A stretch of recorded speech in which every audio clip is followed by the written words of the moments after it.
Please acknowledge the resource persons present for today.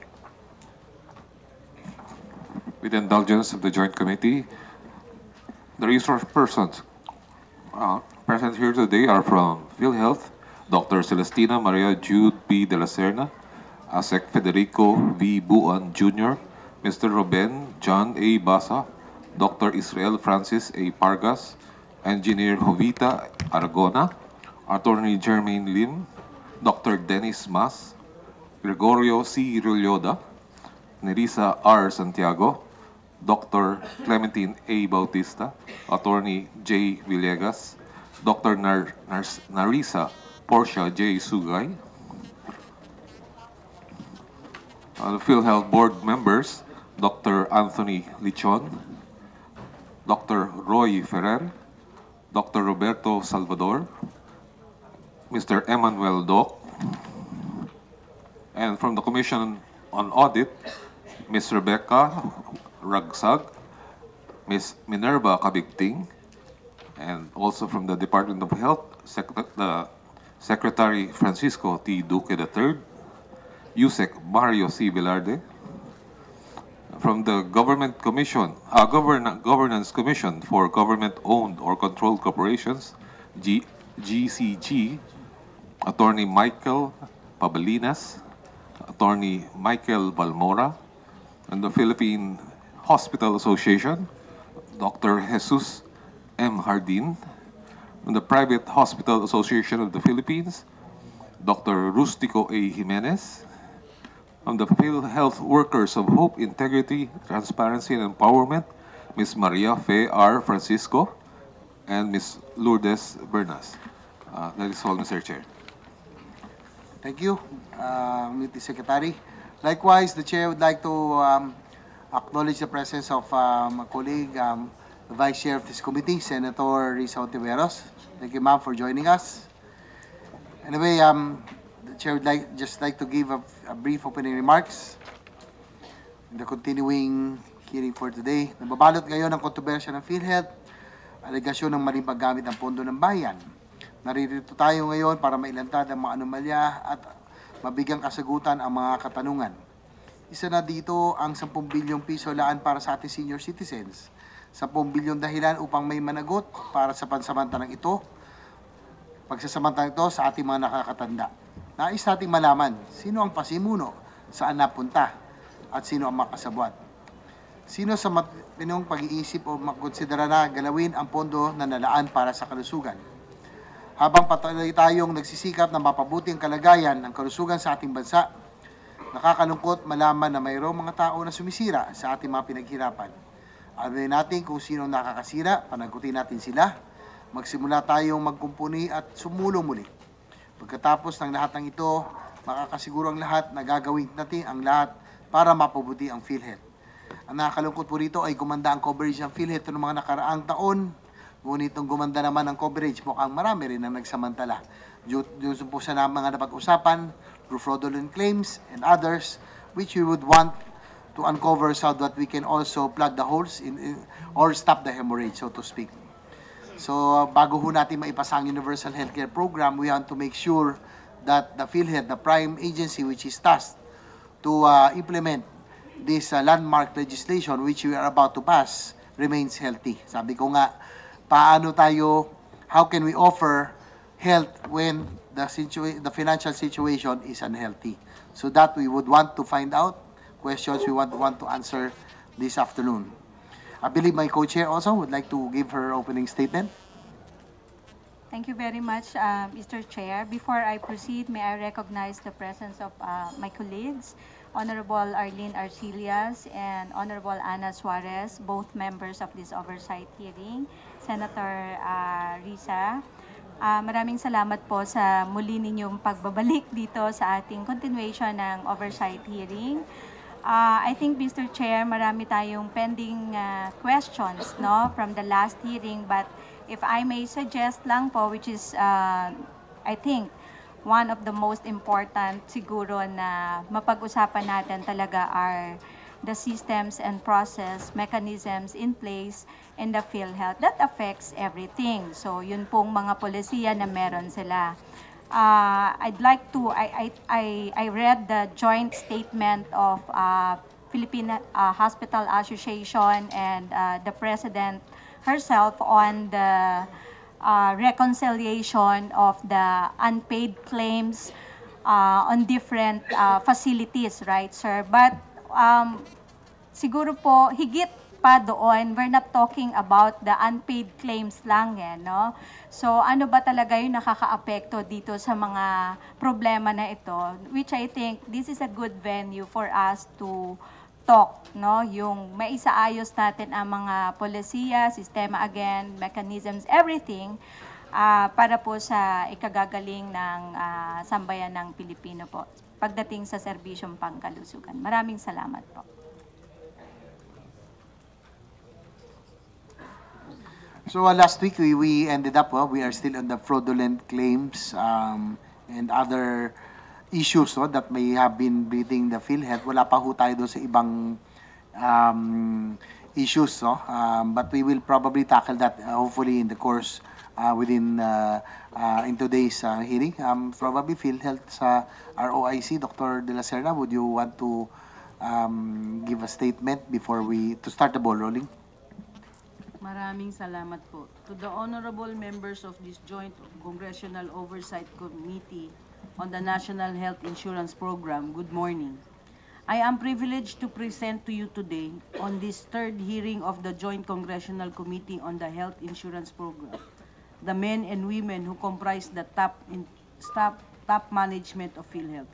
These corporate officers share with me the enthusiasm to respond to all your queries regarding the implementation of our social health insurance, hoping to fill the gaps identified in the previous hearings. The questions you raised during the previous hearings, I must admit, has forced us to examine more closely the nuts and bolts in the operations of PhilHealth. Meron ba talagang mafia sa PhilHealth? Nalulugi nga ba ang PhilHealth? Kaya pa bang tugunan ng PhilHealth ang obligasyon niya sa milyon-milyon nitong miyembro? We believe that you, like the rest of the card-carrying members and beneficiaries of PhilHealth, deserve an honest answer.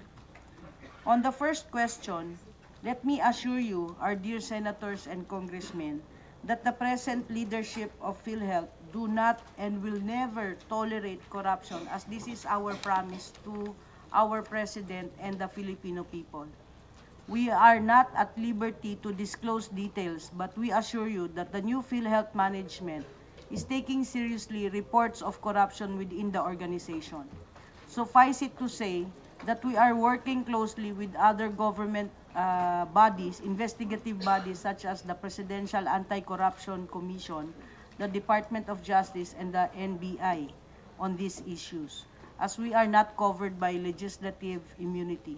But we are willing to submit the outcome of this investigation in confidence if needed. If there are other cases not covered by these investigations, we would welcome referral of cases from our legislators and from the public. Isa lang po ang sisiguruhin ko sa inyo, wala kaming sasantuhin sa laban kontra korupsyon. On the financial situation of PhilHealth, our corporate officers are ready to present this morning a more detailed report, one which hopefully addresses all unanswered questions in the past. We are ready to bear all in the spirit of transparency and accountability. As guide for our discussion, we consider the year 2015 as the watershed of PhilHealth's financial situation. Our finance experts will explain to you why that year was important in the lifespan of the institution. We also hope to guide you in the discussion related to benefit payments with the end in view of providing clues on how to avoid pitfalls during the congressional deliberation on universal health care. Please bear with us as we enter a maze of benefit payments, fraud and abuses, increasing trends and deviation from standards. During our presentation, our corporate officers will explain why collection has not coped with benefit payments. We will also expound on the effect of the senior citizens premium for 2015 in the fund sustainability. And today, we will unveil the truth of an anomaly that cause the net loss of PhilHealth. Later, our Chief Operating Officer will discuss this in detail. Susubukin po namin na ipaliwanag sa inyo sa pinakasimpleng paraan kung ano talaga ang kalagayan na pampinansyal ng PhilHealth. Aaminin po namin kung may pagkukulang sa pagpapatakbo ng PhilHealth sa nakalipas na mga taon. Pero bigyan nyo rin po kami ng pagkakataon na idetalye kung ano man ang mga ginagawang pagbabago sa kasalukuyang pamunuan ng PhilHealth para maiwas to ang mga pagkukulang na ito. It is our hope that at the end of our presentation, which will be conducted by subject matter experts, even the ordinary Filipino will have a better knowledge of PhilHealth as the institution that manages our social insurance program. For this purpose, we request your honors that our presenters be given 5 minutes each per subject matter. Sa mga nangangambang miyembro, hayaan ninyo naman pong bigyan ko kayo ng magandang balita. Kamakailan lamang nagpirmahan ang PhilHealth at ang mga ospital ng kasunduan para tiyakin na tuloy-tuloy na serbisyo namin sa mamamayan. Wala pong miyembro o benepisyaryo ng PhilHealth ang tatanggalan ng serbisyo ng ospital. Lahat po kayo ay makakaasang tuloy-tuloy ang benepisyo mula sa PhilHealth. Maraming salamat po. Thank you. Thank you, Dr. De La Serna. Sec Duque, you have anything to say or just leave? Well, thank you very much, Your Honors, Mr. Chairperson and Madam Chairperson. I'd like to thank you for the opportunity for the DOH to meaningfully and substantially contribute to meeting the ends or the objectives of this hearing. And I'd like to reassure you that we will be instrumental, if not we will provide you the necessary information that will ferret out the truth with regard to the multifaceted controversies confronting the National Health Insurance Program as administered by PhilHealth. Thank you in behalf of the DOH. Thank you, Sec Duque, and we appreciate you being here, having just arrived just last night, plane in from convention from Geneva. So may jet lag pa, but you're still here in the spirit of public service. So thank you, sir, for being with us. Anyway, I hope that the PhilHealth board, everybody realizes that kailangan talaga i-reforma ang PhilHealth. No? Kailangan ipakita din natin na kaya niyang pagkatiwalaan for the implementation. Kailangan pagkatiwalaan to para sa implementasyon ng Universal Healthcare Program, which we are about to pass by probably mid-year. And I'm just concerned that the prime agency, which is tasked to implement this landmark legislation, syempre disturbing them to read the financial statements or your condition right now. So hopefully, before we continue, probably our EVP or CEO of PhilHealth, Ruben John Basa, do you have a presentation to make regarding the finances of PhilHealth again? Magandang umaga, Your Honors, to the Honorable Chair of the Joint Congressional Oversight Committee on the NHI Program. Magandang umaga po. Next slide.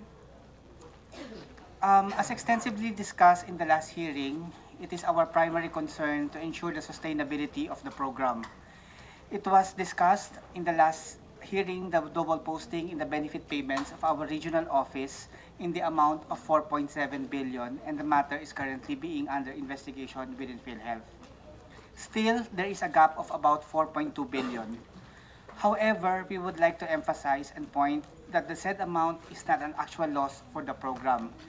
It is not an accounting loss where we need to account where each peso went. But rather, we would like to point that this is the gap between what we have paid and what we have collected.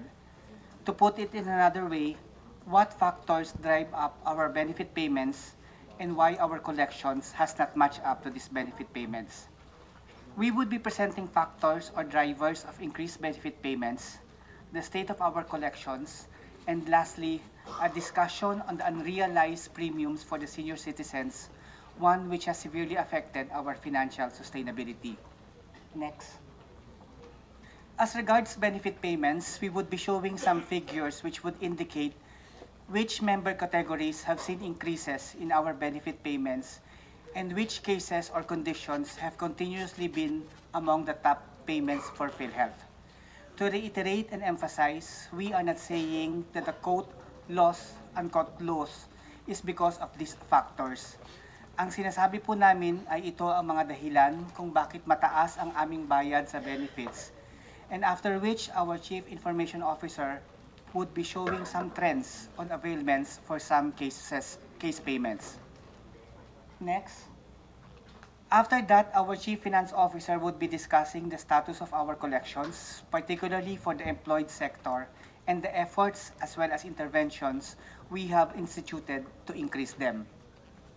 And lastly, after that, we would be closing this presentation with a discussion on the premiums of the senior citizens for 2015, which, as mentioned earlier, have greatly affected our actuarial position henceforth. Next slide. Drivers of benefit payments. Next. Among the foremost increases in our benefit payments are those coming from the informal sector.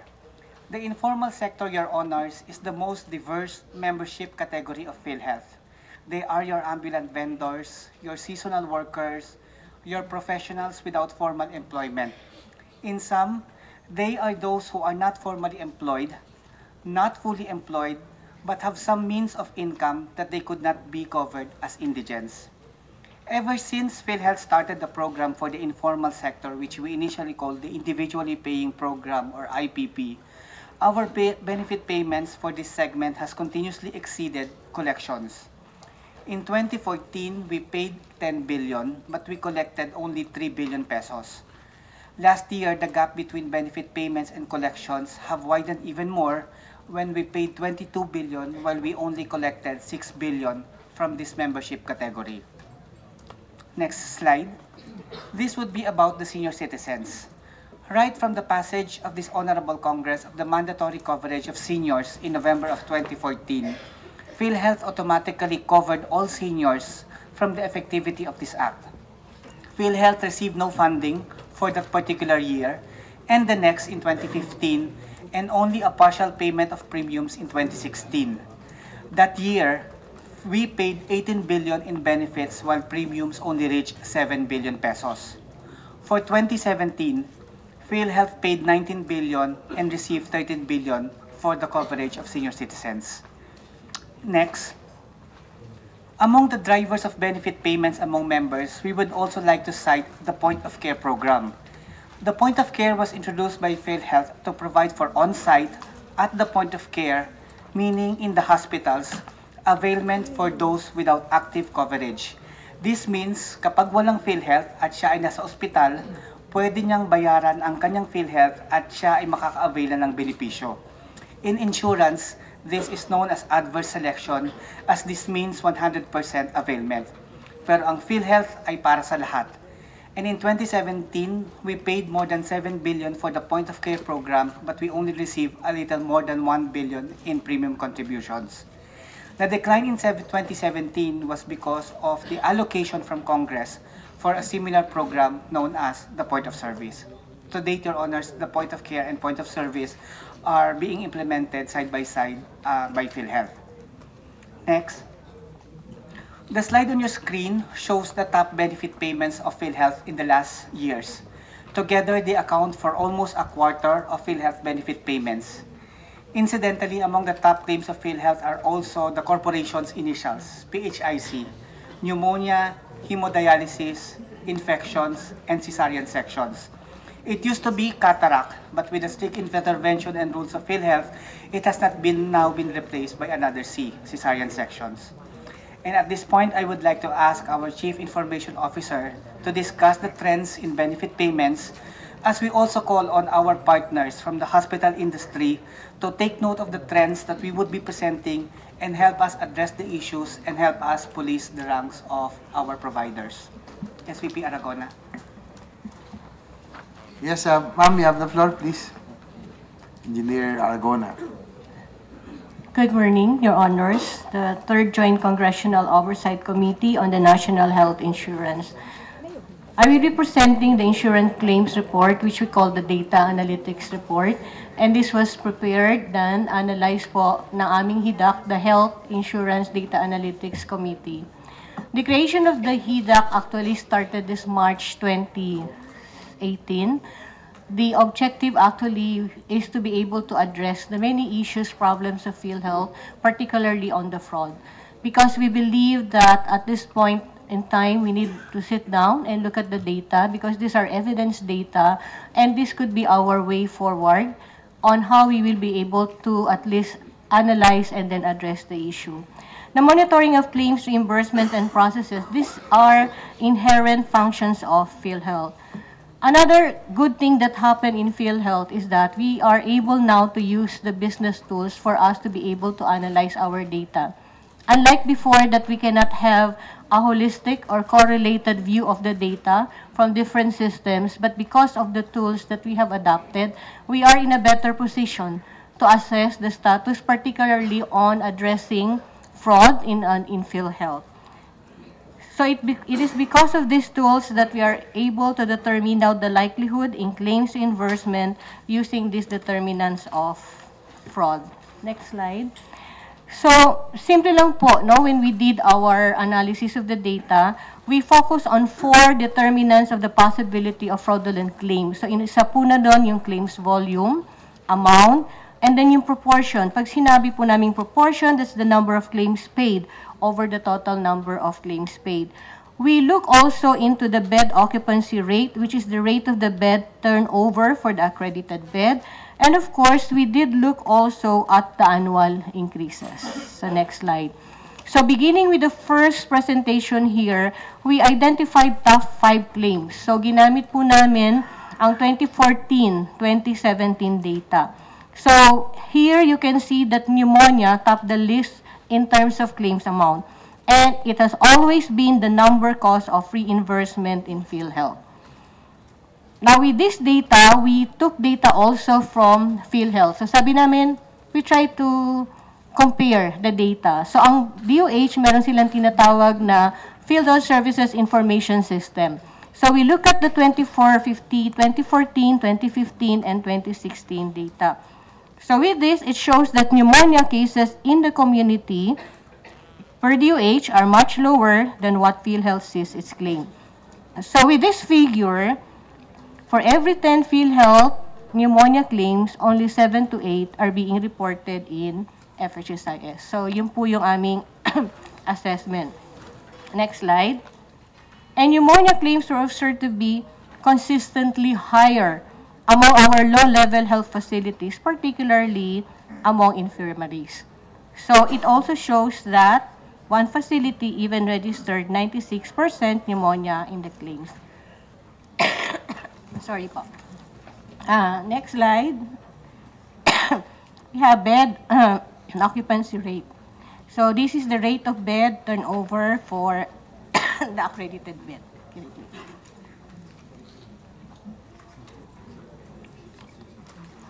So dito po, makikita natin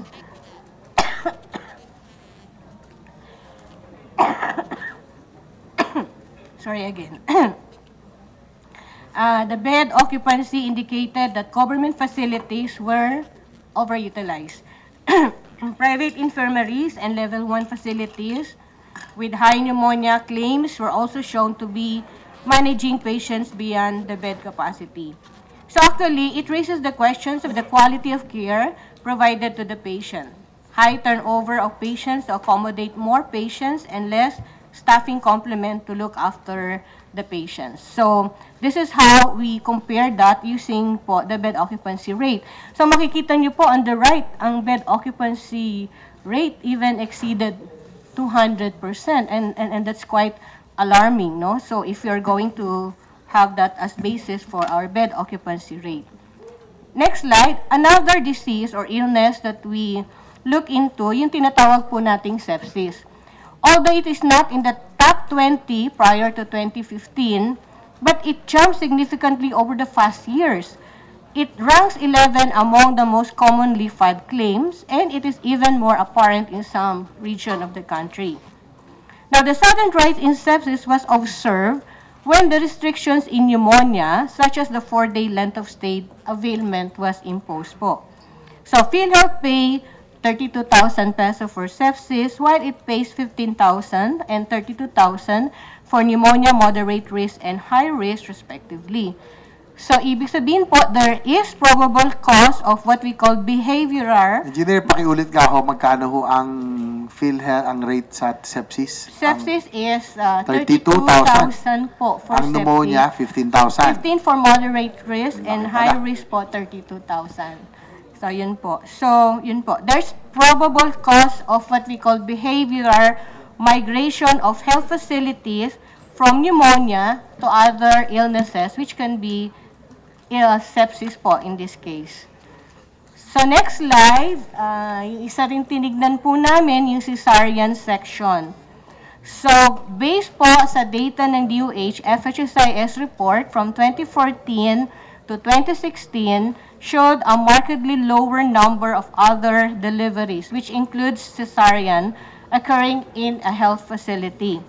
Now, this shows a marked disparity between PhilHealth claims and the national data.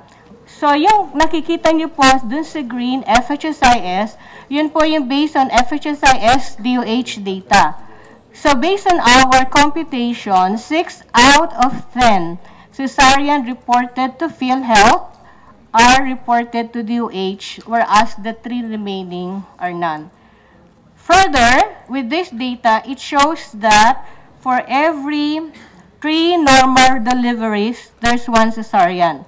So this is higher compared with the World Health Organization report that indicated the incidence of cesarean, which ranges from 10% to 15%, which means that for every 10 deliveries, there should be 1 cesarean. But we're saying for every 3 normal deliveries, 1 cesarean. So ilan po yung difference ulit, engineer? Pakiulit nga po yung sa World Health Organization at yung ating pong present.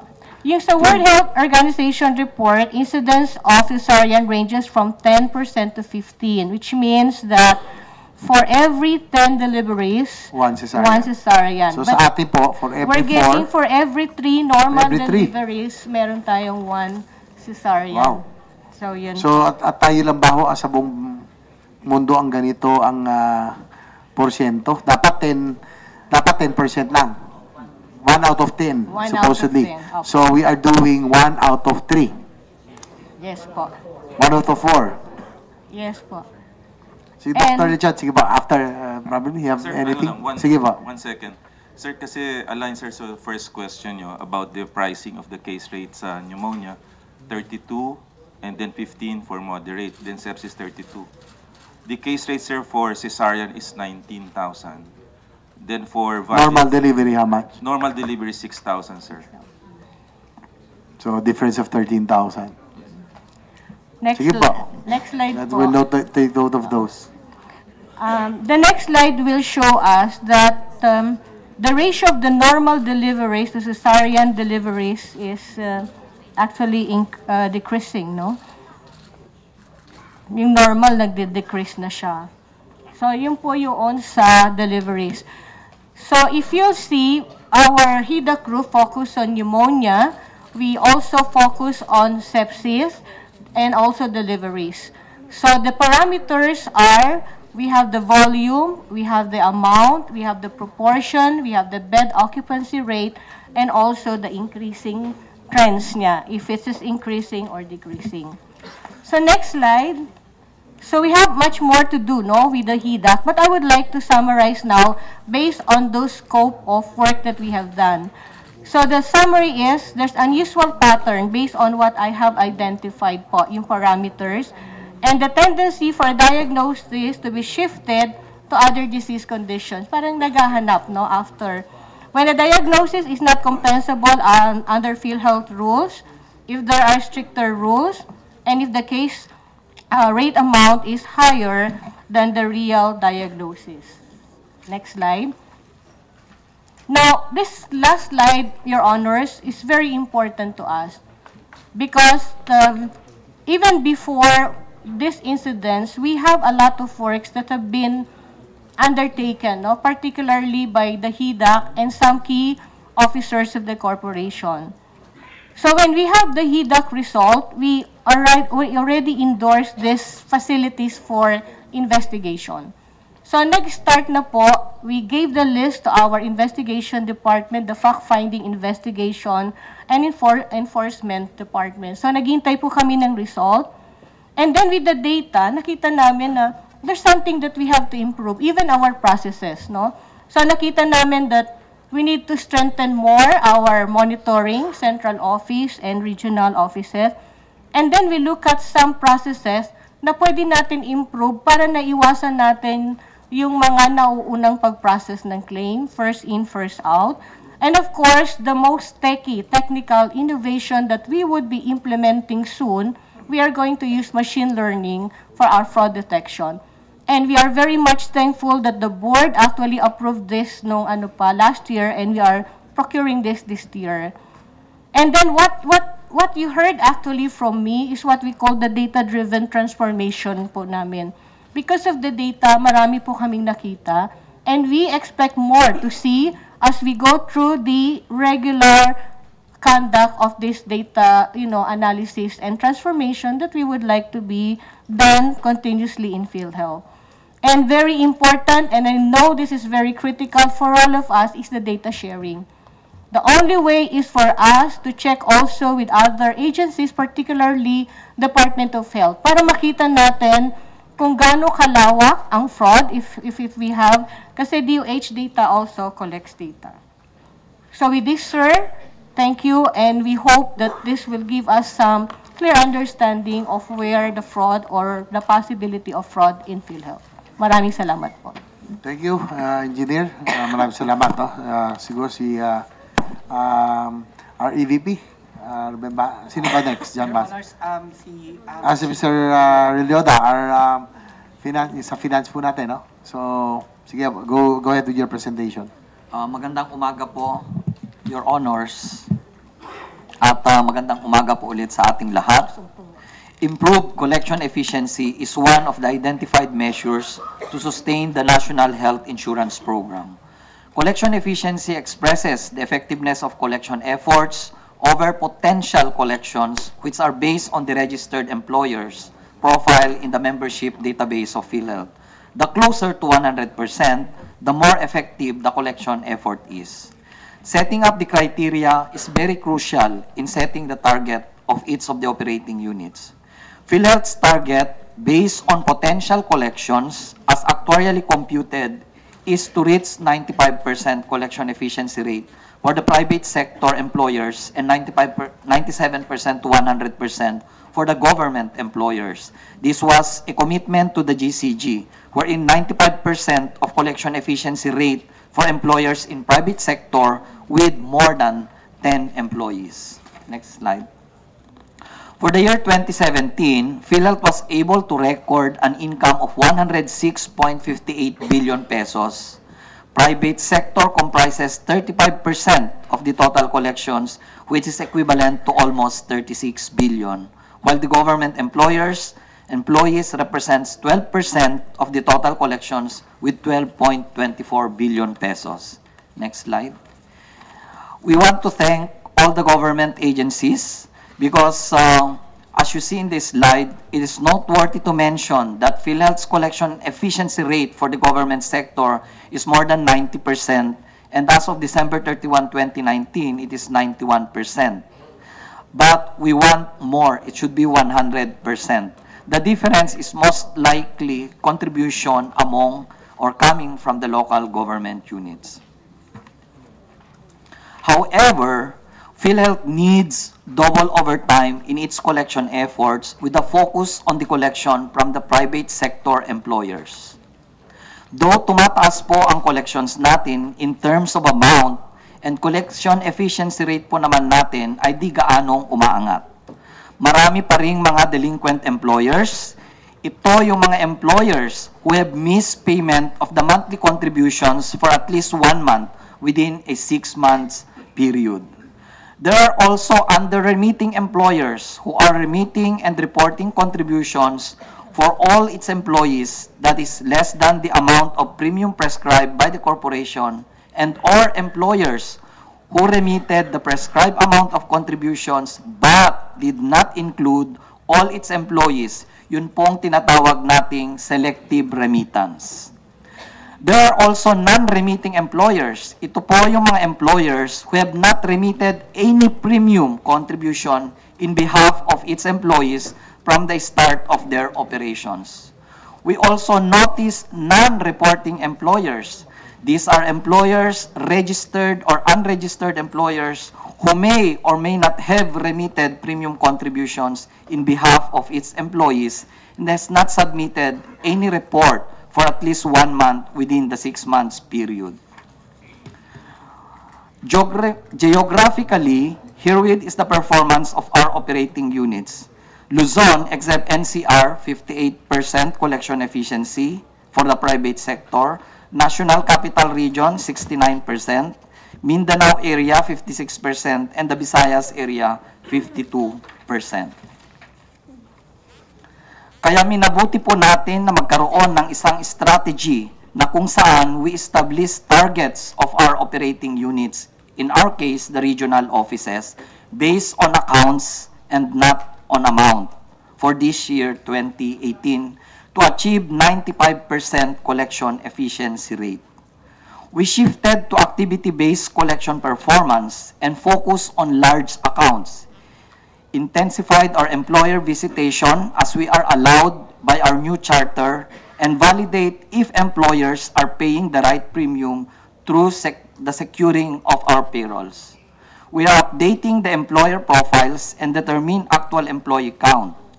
We impose sanctions to erring or delinquent employers, and we are asking your support to reinstate the criminal liabilities of delinquent and erring employers which are not included in the current law, the RA 10606, in order to provide safety nets to the program and make employers comply with their obligations. We are proposing for the reinstatement of the criminal liabilities of employers in the UHC bill, which is imprisonment of 6 months to 1 year.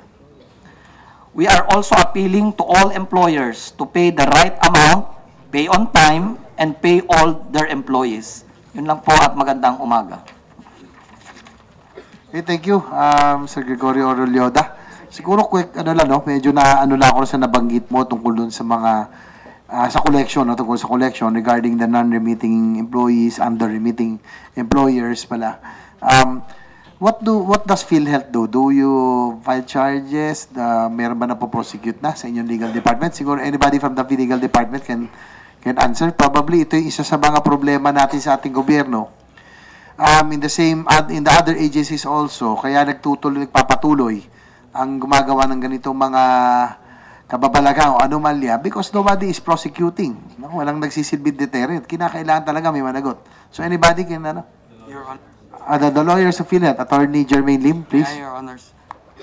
Your Honors, as of the first quarter of this year, the legal department has already filed a total of 135 criminal cases against all erring employers.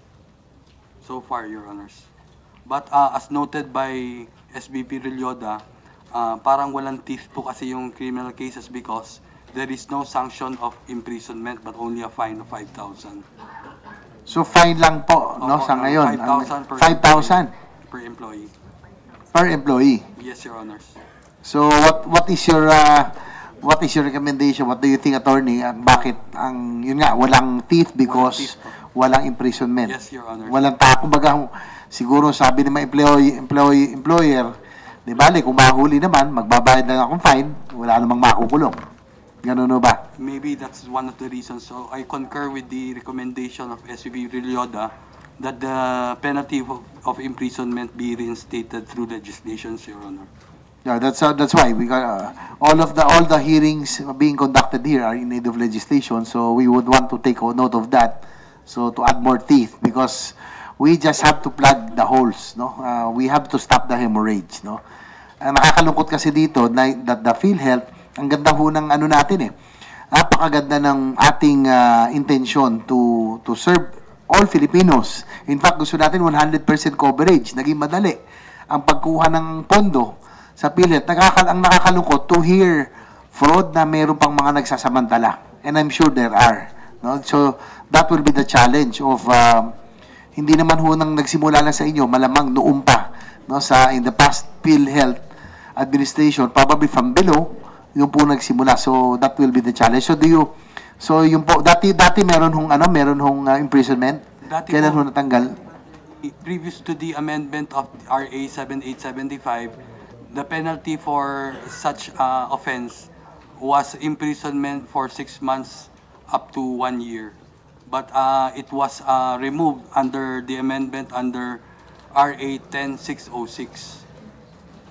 And the penalty was reduced. Malaking bagay ho yun talaga. Opo, malaking Talagang ako, naging negosyante rin, marami akong kilalang ganun. Kung ganyan lamang, na fine lamang, alam ko mga negosyante, talagang kung walang takot, walang pagkakakulong, talagang marami yung magbabiolate. So, we'll take note of that and probably make some amendments or the Universal Healthcare Program. At this point, before this juncture, the Chair would like to acknowledge the arrival of the Chair of the Blue Ribbon Committee, Senator Richard Gordon. Thank you, sir, for being with us.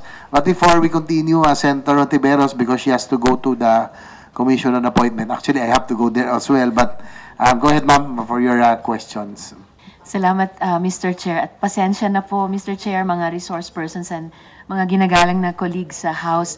Lagi na lang ako ganito pag hearing natin dahil may sabay-sabay po yung mga hearings naming lahat dito ay kailangan kong pumunta sa isang executive session ng Committee on Appointments, Commission on Appointments dahil po sa opposition ng mga kababayan nating magsasaka sa appointment ni DAR Secretary Castriciones.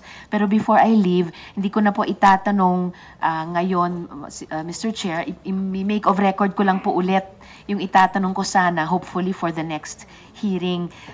Yung mga tanong ko po would have to do with yung benefit delivery framework, yung pong budget for PhilHealth premiums of indigents and other beneficiaries sa General Appropriations Act 2018. Pangatlo po sana tungkol sa mental health.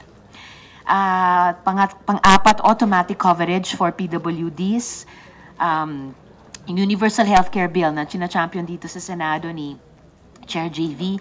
And last but not the least, at ni-raise ko na rin po nung nakaraang hearing, yung concerns regarding the relationship between the current OIC and career employees of PhilHealth. Na dito po, Mr. Chair, meron lang sana akong urgent na tanong at appeal na maitanong sana, baka kahit sa susunod na hearing na lang po, maitanong yung PhilHealth President.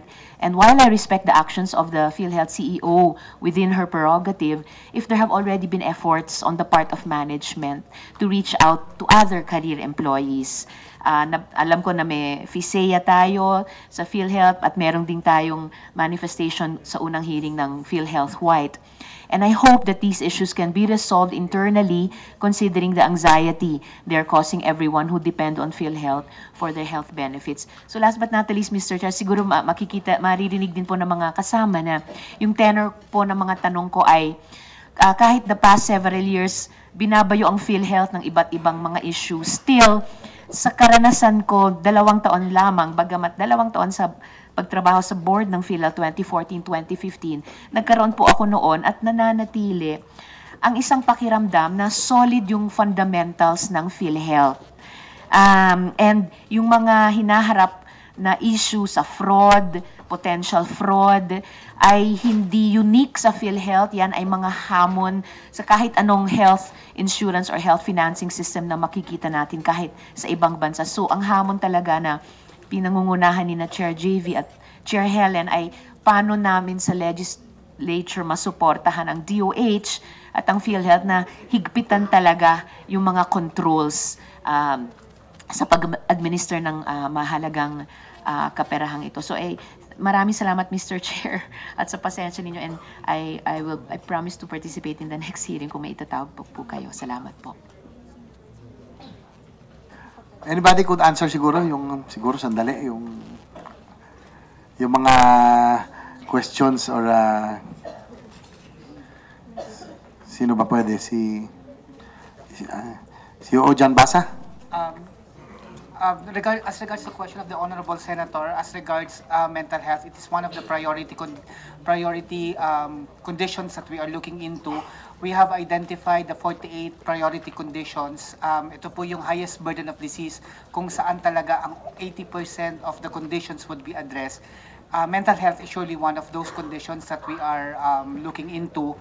As regards universal coverage for those with persons with disability, we are in support of this, and as all manifestations of PhilHealth, gusto po natin lahat na sana ay mamiyembro, at we are working closely with both houses for the continued coverage of the mandatory coverage for PWDs, Your Honor. As regards the benefit delivery ratio, the BDR as a measurement tool for PhilHealth, this is one tool we are looking into. This looks into coverage, benefit availment, and access of our members. This has been our metric for the past several years, and it continues to be an important tool for PhilHealth in assessing our performance. Maraming salamat, EVP John at Mr. Chairman. Yes, so briefly lang for Dr. Lechon, no? Siguro si Dr. De La Serna, yung pong concern po ako na binanggit ni Senator Tiberos before she leaves. Thank you very much, Mr. Chair. Madam Senator, ang problema ko lang before I say anything is because I do not understand what you are alluding into with regards to my relation to the officers. As far as I am concerned, wala naman po akong problema sa mga kasamahan ko sa trabaho. If ever there are complaints, my office is always open for them to come and talk.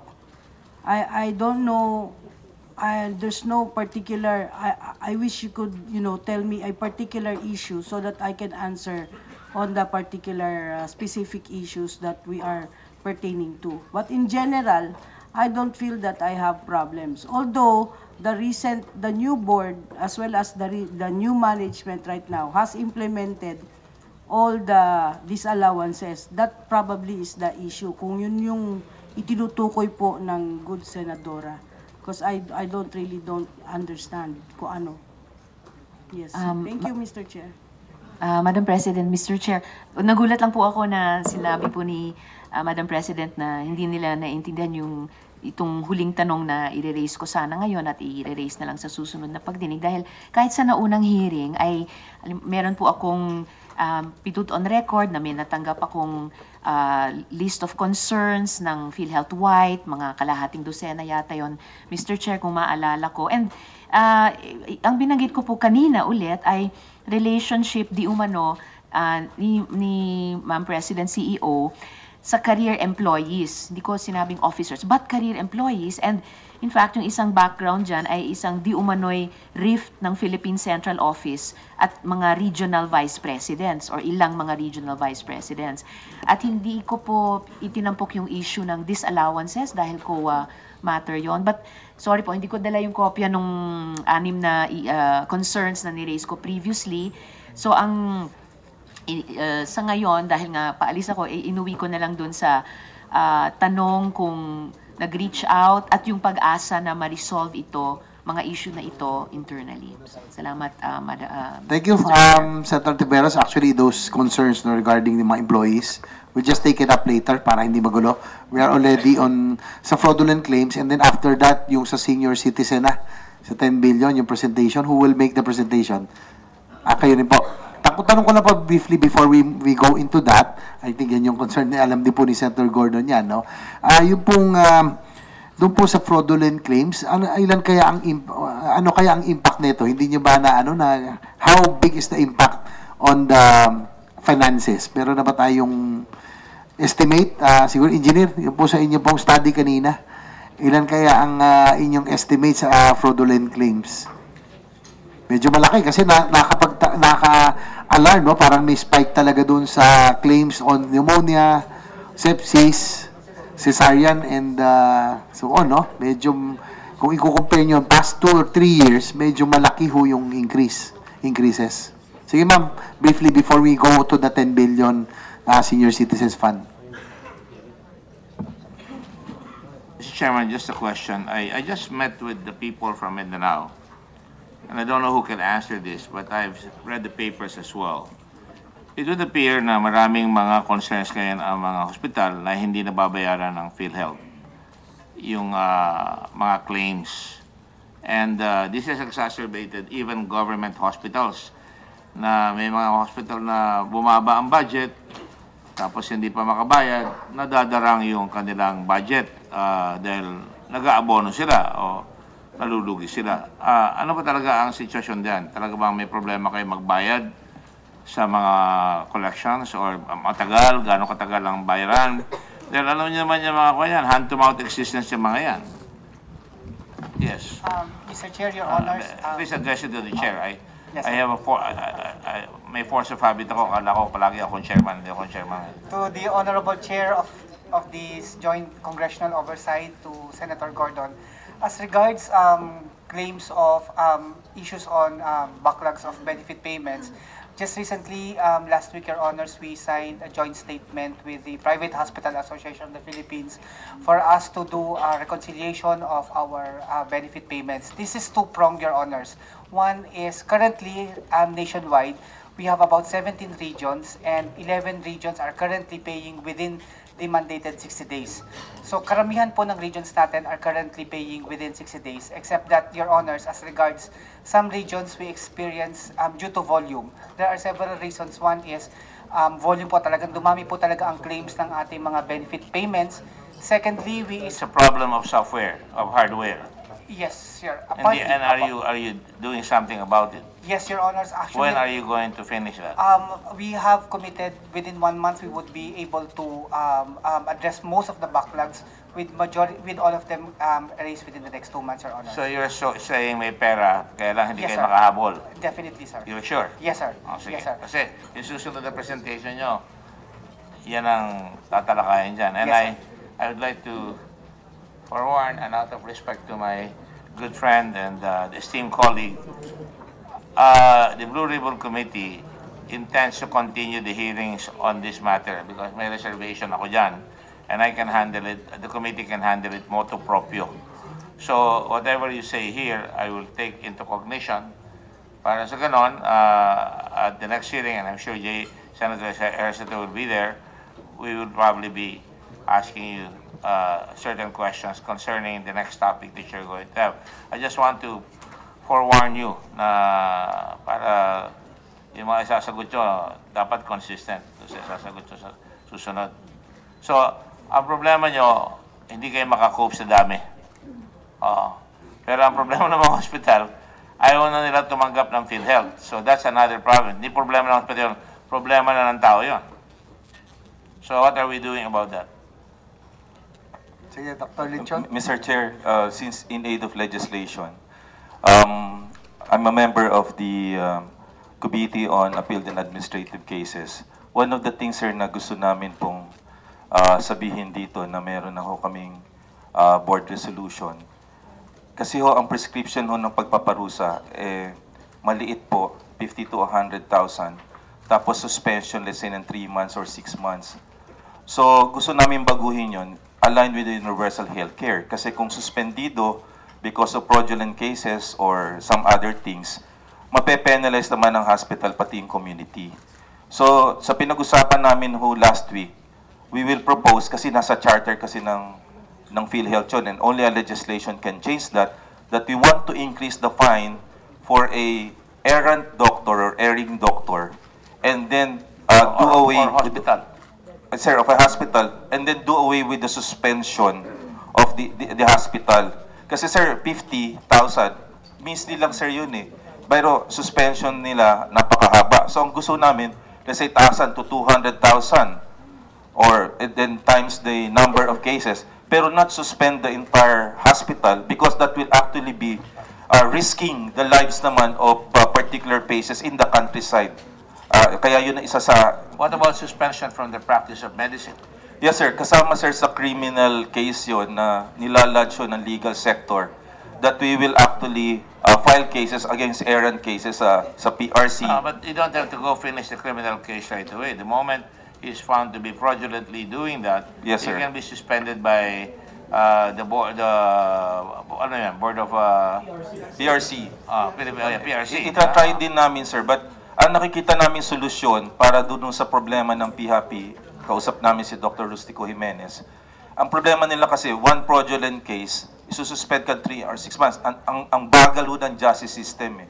Ngayon, kung tatapalan sir natin na malaking halaga yon, ang isang doktor, for example, may ginawang masama or katarata, siya lang mapaparusahan eh. We're with you on that. Ang sinasabi ko lang, para matakot lalo yan. Alam ko yung sinasabi mo na dapat mas malaki yung fine para hindi na madadarang yung system. Pero mas importante, pag fraudulent talaga at administratively makikita yan, criminal case, kailangan beyond reasonable doubt yan, may penal provisions yan. Pwede siyang isuspend in the meantime, administratively, from the practice. Di ba? Then talaga mag-iingat yung mga doktor dyan na hindi na sila matetempt. Dahil kung masususpende sila, may reputational damage at madadala sila. Pero dapat that should be done very, very well. Dahil may balik yan. Kung na-prove naman na ito tama yung ginagawa niya, may tama rin kayo. So, importante na yun ang tignan ninyo. We're with you already on that. I think, Thank you very much, Honorable Senator. Isa ho sana yun, habang binabalang ka, sir, yung TWG for the Universal Healthcare, sana maisama na po yun, sir. Just like to cast in line with that question, si Congresswoman Tan also. Tanong ko na sa legal, ilang case pa na file natin against Erring doctor? Erring doctors, mula nung cataract scam, ngayon po na meron tayong mga pneumonia case na tumataas, tingin natin may fraudulent claims. For the consumption of this committee. For the Erring doctors in relation to cataract cases and related cases, we have in fact filed 24 PRC cases against these different doctors. And apart from that, we also filed 12 criminal cases also against these doctors. Mr. Chair, for better appreciation siguro, kasi they missed to explain talaga yung process kasi ninyo. Di ba currently, ang ginagawa nyo talaga for fraudulent claims, anong reasons na ano yung mga possible reasons currently, fraudulent claims? Upcasing number 1, hindi po ba? Can you explain the process po doon? Paano nyo po na-determine na in-upcase yung isang kaso? Your Honors, may I? Sige pa, Attorney Lim. This upcasing. Yes. Just an overview muna, sir. Fraudulent claims are benefit claims filed by healthcare providers for reimbursement from PhilHealth for medical services, supplies, or drugs not actually given, whether in whole or in part, and which constitutes any of the offenses defined under the implementing rules and regulations of RA 7875. We have a total of 8 different fraudulent offenses, and we have 4 different non-fraudulent offenses, Your Honor. So among the fraudulent offenses, we have the padding of claims, extending period of confinement, misrepresentation, post-dating of claims, and falsification and possession of falsified forms and supporting documents, among others, Your Honors. What is the immediate penalty for that? The penalty for that ranges, Your Honors, from 3-month suspension until the whole term of accreditation, which is 1 year. And what is the process to get him suspended? There are 3 major stages or process in prosecuting. Process. Yes, Your Honors. We have the fact-finding stage, and then we have the... How long does the fact-finding stage take? Kailangan ba fact-finding yun kung meron na kayong evidence speaks for itself? Presently, Your Honors, yun po kasi yung procedure nakalay down po sa implementing rules. Baka yun ang kailangan bilisan. Go ahead. Yes, sir, Your Honors. So for the fact-finding stage, it should take an average of only 30 days from the time any complaint or referral is filed. And after the fact-finding stage, we have the preliminary investigation stage, which also should take only about 30 days. And finally, we have the arbitration stage, which consists of the hearing and decision of the case, which will take 60 days, Your Honors. So in total, a case would take about 120 calendar days from the date of filing of the complaint until the resolution, Your Honors. Sa upcasing po, ilan na ano? Just to give us an idea, meron na ilan po ang cases that were filed? Your Honors, may I refer it to the arbitration office. Because that's what we, sa tingin namin yan ang marami. Because of the spike in the claims, mukhang doon tayo maraming But we have to plug up that hole, no? And stop this hemorrhage. Attorney Villegas, do you have the data? Doon po sa upcasing? For the alleged fraudulent claims, Your Honor, we submitted the numbers to the office of Congressman Angelina Tan.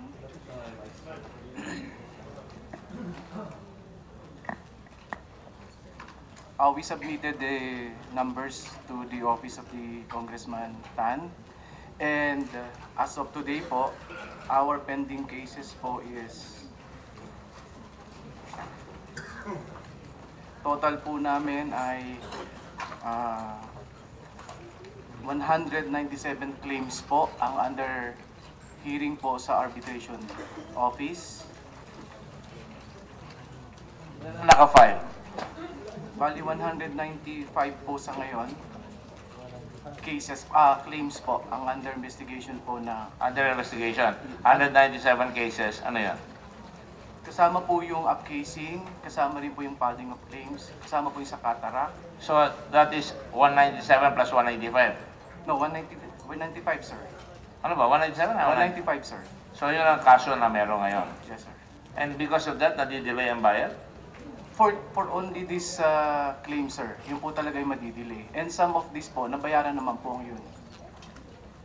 Mr. Some Chair. cases po kasi, Yes, attorney, if I may cut lang. Paki-explain kasi, attorney, na you have that system na pag may allegation, di ba, tama ako, press, sa system ninyo, halimbawa, Hospital A, may allegation na kayo. So, technically, suspended na siya. And definitely, kahit na hindi fraudulent yung claims, all other claims will be affected. That's why they're complaining hindi nababayaran the facility. Paki-explain niyo po further yung sistema ninyo inside. Excuse me lang, yung ba sinasabi yung other claims in that hospital?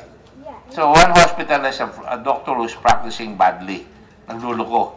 So pati yung ibang claims nung hindi nagluloko nasasama, eh mali ata yun. Dapat yung doktor lang. Actually, sir, that's what happening right now. Kasi ang sinususpend lang po talaga nila is the facility kasi wala doon sa sanction nila and jurisdiction ang professional, no? You have to file at the PRC.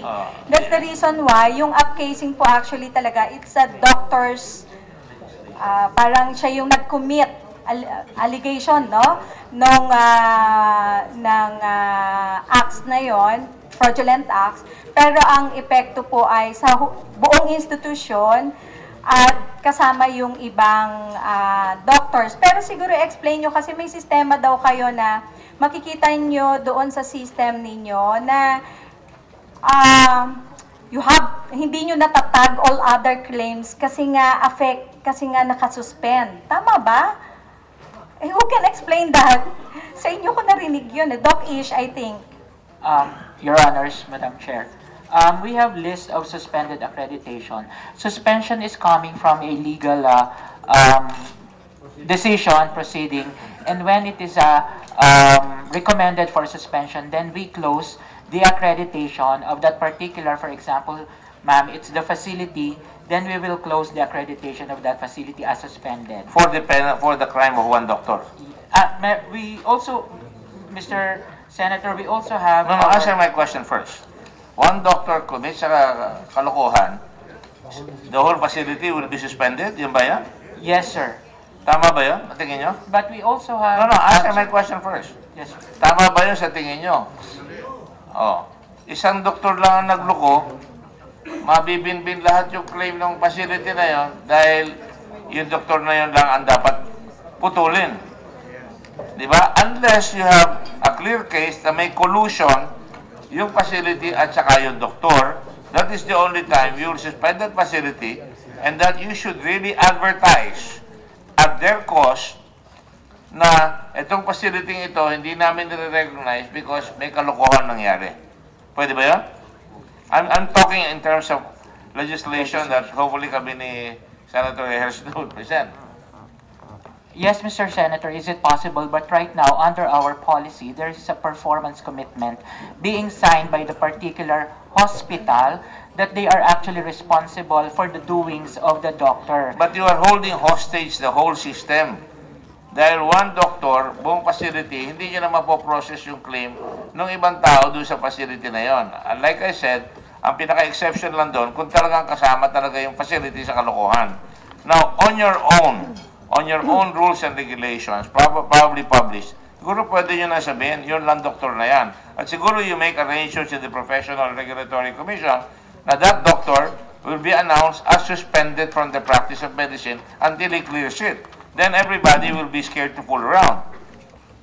Yes, Mr. Senator, we will check on our policies right now. And I don't need you to check. I'm asking you kung tama yung gagawin natin. Because yun eh. What about the Secretary of Health? I agree with you, Mr. Senator. The objective, the policy, Mr. Chairman, is actually supposed to be deterrent na ipapenalize mo yung hospital just because one doctor commits fraud. But the thing is, the downside to it is that you are constricting supply side because you know the members will eventually suffer because you're closing down the entire facility and therefore you're not able to service the needs of your members just because one doctor is at fault. But that is why we want the Professional Regulatory Commission to come in right away. And because this is a matter of, shall we say, urgency. Because nagtatraffic yung lahat na nag-claim doon sa hospital na yan, eh dapat masuspende ka agad yung doktor na yun at anunsyado sa publiko. That way, it becomes a very strong deterrent, hindi ba? And at the same time, it's focused to the one who's correct, you punish the guilty party. Unless nga there is collusion. That has to be proven. And that's Pero the system. it doesn't mean that even if there is suspicion of collusion, tuloy pa rin yung claim sa hospital na yun. Pero pagka nalaman na may collusion, talagang dapat stiff fine siguro dapat ang the hammer goes down on that institution.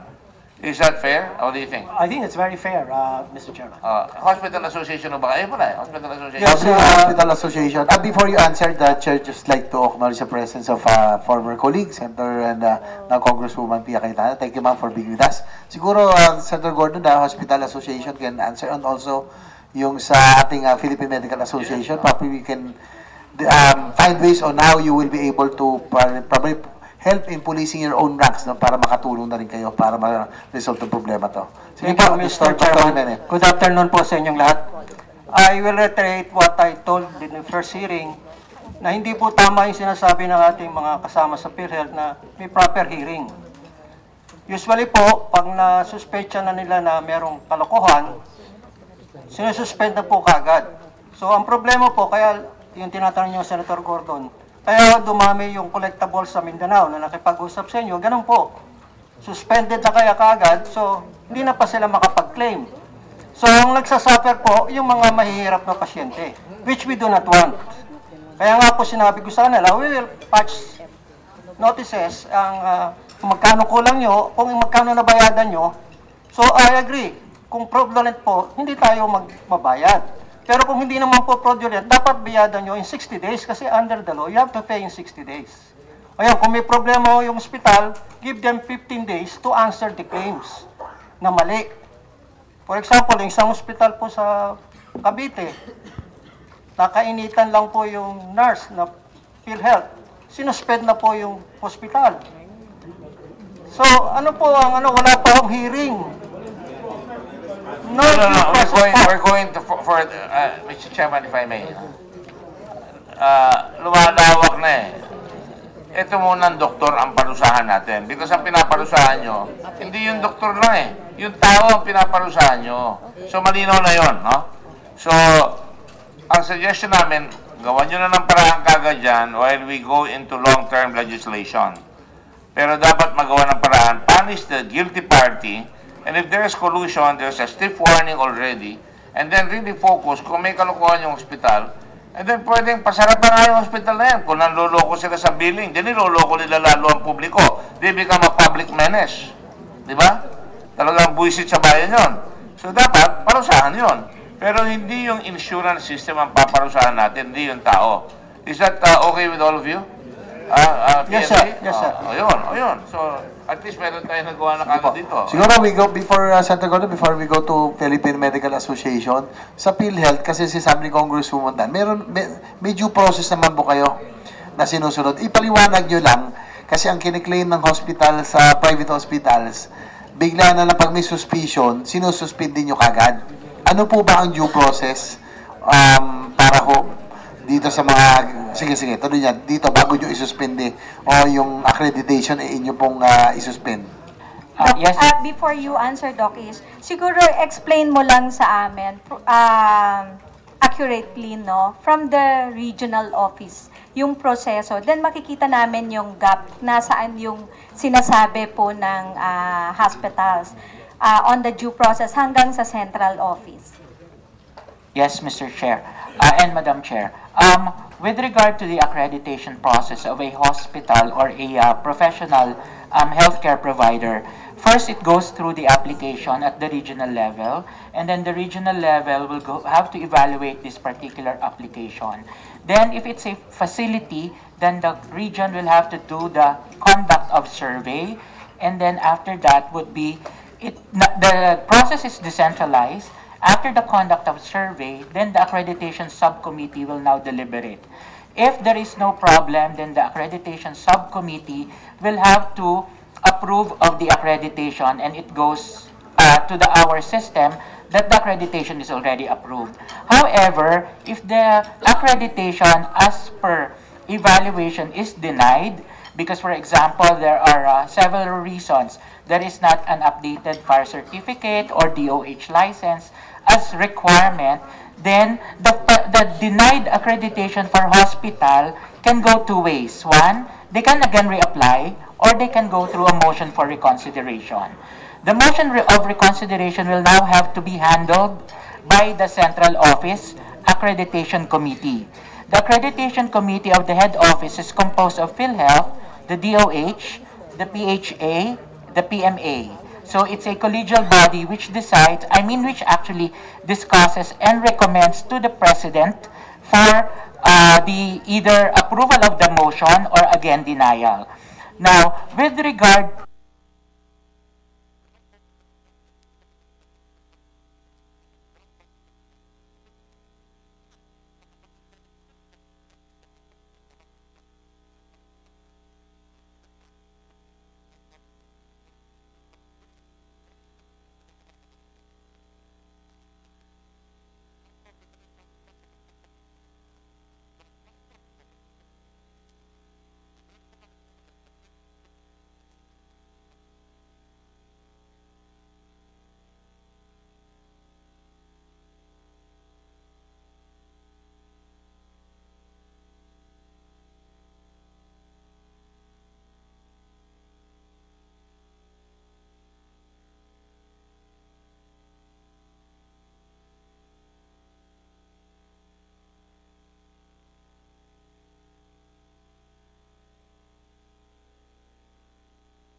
form na yon, basta found siya na guilty na fraudulent. Walang problema yon. Ang problema dyan, ngayon nangyayari na nga ngayon nag-file na sila sa PhilHealth ng kaso sa doktor, at the same time, nag-file din sa PRC. Tapos na yung suspension na-serve na yung suspension ng accreditation sa PhilHealth, hindi pa tapos yung kaso sa PRC. So whatever saan siya pupunta, hindi siya makapag-practice. Kasi dalawa ngayon ang kaso niya, PhilHealth, which is tapos na, pwede na siya mag-renew, pero ongoing pa yung proceeding sa PRC. So hindi rin siya mabigyan ng accreditation kasi may kaso sa PhilHealth. Yun yung Dr. Bu, no? Yes. Yung doktor, walang problema Basta suspended siya, walang mababara doon. Ang hospital ang importante, huwag masara. Unless nga may kalokohan yung hospital. Yun po yung sinasabi ko lagi sa convention na ang PhilHealth kasi may presumption of conspiracy. Laging ganyan. Ang kanilang justification dyan ay pumirma raw yung hospital ng performance commitment.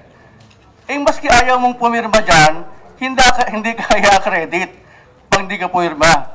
Pero pag titignan mo yung performance commitment, I'm sorry sir, pero one-sided Pero does that preclude them? Kahit na hindi sila isuspindi, sinuspindi yung doktor, yung performance nila, they can still go against it. That continues. That survives the suspension of the doctor. Pwedeng ituloy yun sa hospital. Sana nga po ganon. Ganon ang mangyayari doon. Dapat. Ewan kung ginagawa ng PhilHealth yan. Dapat yun ang gagawin. Dahil kung talaga sinuspindi mo yung doktor at may collusion, wag mo isuspindi yung hospital para makabayad doon sa ibang pasyente. Pero hindi nangangahulugan na hindi na sila guilty doon sa collusion. Dahil hahabulin pa yan. Pag na-found out yun ang criminal at meron pang damages na kasama yan. Di ba? Is that fair? Fair yun. So, kailangan ayusin nyo yung rules nyo. Palitan nyo yung rules nyo para hindi madalang ang tao. Nadadalang ang tao dahil nilalahat nyo. Isa lang. Yung doktor lang. At pag nasuspindi yung doktor, make arrangements with the PRC, with the PMA, and with all the other agencies na pwedeng magpa-penalize ng doktor na yan para mas mabilis. Because a threat sa pinakamaliit na tao dito, sa karamihan ng mga insured people, ang naka-issue rito. Pagka hindi nyo pinalusahan ang doktor na yan, he is a menace to society. Nagluluko siya Kung nagluluko siya sa bayaran, nagluluko rin siya sa pasyente. Baka prescribe ng medicine yun, bayad yung tao, hindi naman ginagawa. So, ethics yan Matindi yung ethics ng doktor. Kasi ang tindi ng ethics ng abogado, dapat talaga babaksakan ng hammer yan. Kaya doon nyo gawin. So, palagi ko mali yung sistema nyo doon. Do you agree? Sabihin nyo malakas para marinig namin. Yes, sir. Ayun, okay. Ayan, now you're on notice, ayusin nyo yan. So, regarding si Dr. Hardin of Philippine Hospital Association, siguro kayo po yung inyo pong position. Your Honors, thank you very much. Accreditation is very important to both doctors and hospitals. What's going on with PhilHealth now is, if for example, there are red flags being encountered by PhilHealth with regards to how the doctors and hospitals will conduct their business, then the regional office will immediately either not renew your accreditation or immediately suspend your accreditation. So what recourse will the hospital doctors do? They still have a recourse to file an appeal to the accreditation committee. But the mere fact that you were already disaccredited for that certain period of time, so basically you're not able to provide the necessary service in your community. So I think we have to change that one. If there is no findings yet that you have committed a crime, then most likely you should continue. I believe, Mr. Chairman, that's what I just said. Yeah. Tuloy pa rin yung singil sa ospital. Dahil yung ibang pasyente, covered yan Di ba? Universal coverage yan Pero, tuloy pa rin yung kaso na pagka nahuli sila, babayad yung ospital ng malaki. Doon sila masususpend ng gusto. Di ba? Walang problema doon sa sinasabi natin pareho. I think tama yun. Ang may problema, PhilHealth. Yung policy nyo, punish the doctor, not just suspending him there, but suspend him all the way sa PMA, sa PRC, At tiyak yan, matatakot na yung mga yan. Pati hospital matatakot dahil hindi naman pipigil yung kaso laban sa ospital. Pero pwede pa kayo maningil. Pero dadagdag yung pag nagluluko kayo. Kaya importante na you police your ranks very, very well and they know. Yeah, another thing, Mr. Chair. This is with regards to the issue about fraudulent claims. I think it is not fair to say that based on the data of PhilHealth, since there is a big trend, for example, in the collection in pneumonia and cesarean section, then we can fairly conclude that majority of them are actually fraudulent. But we have to go into context. Like, for example, if you take a look at your data, you will notice that majority of the claims are actually claims coming from infirmaries and level hospitals. Who are the providers of infirmaries and level 1 hospitals? Mostly local government hospitals and small private hospitals in the community. What are the diseases that you usually encounter in rural areas? Is it a kidney problem? Is it a heart disease? It's pneumonia. So I think the problem here is really about how much you pay. Then you can conclude immediately that pneumonia, almost majority of which are actually fraudulent. I think the crux of the issue here is most likely taking into consideration, for example, your collection and expenditure. I think there is really no money on the part of PhilHealth to pay. And I think we have to knock at the doors of the government on how we can provide money to PhilHealth. One quick question, Mr. Chairman. Do you publish monthly yung mga spikes niyo, yung mga performance niyo para nalalaman ng public na medyo nagpapabaya na kayo? That's one. Second, do you have a meeting with the hospital association? So, pag nakikita nyo nag-spike, you can bring it up already with the Philippine Hospital Association, yung member nyo. Mukhang may nagluluko na dyan, bantayan nyo na. Ginagawa nyo ba yun? Ha? Do you have regular meetings? So, magkakaroon lang kayo ng argument pagka nagsuspend din na. Kaya dapat, pahiranin natin yung sinasabi natin yung doktor muna, pero kung dumadami ang pneumonia cases, nakikita nyo sa statistics, isama nyo ang representative ng DOH dyan para makikita talaga na merong nangyayaring collusion.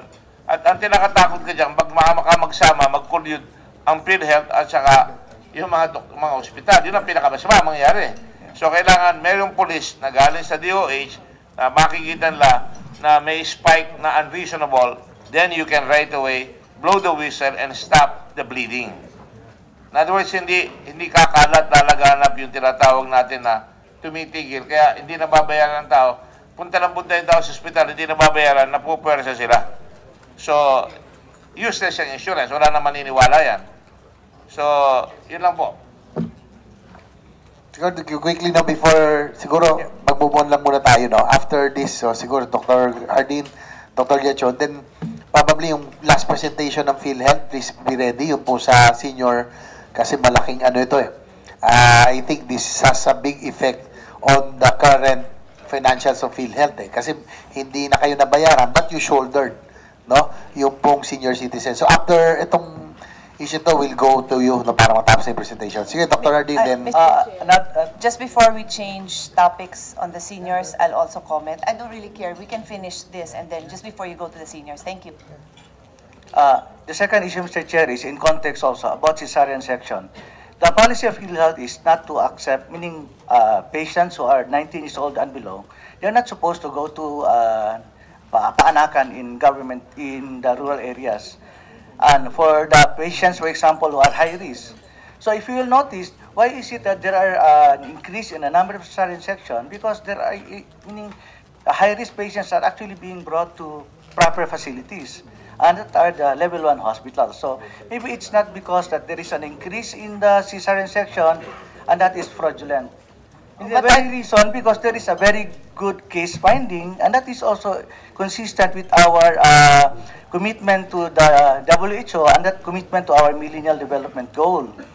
So, isn't it that the role of PhilHealth is to make it sure that, you know, we want to provide general welfare, the more we'll be providing services to our people like pneumonia or cesarean section, then that would be a performance indicator for PhilHealth. Rather than, let's say, a bad indicator. That would be a performance indicator on the part of PhilHealth. Because, the way I see it, the way we see it, it's not just, it's not just the financial performance that will matter. I think what will matter is, do we really provide the services to our people, like improving, let us say, the number of senior citizens being served in terms of the number of cataract patients or senior citizens? So complying with our Millennium Development Goals. So actually, those are quality of life indexes which you have to consider rather than the financial aspect alone. Because, in health insurance, it is not just the financial aspect. In any parts of the world, money is never actually, it's always lacking when it comes to health insurance. Mr. Chair, Yes, I'd like to Pia. comment on that.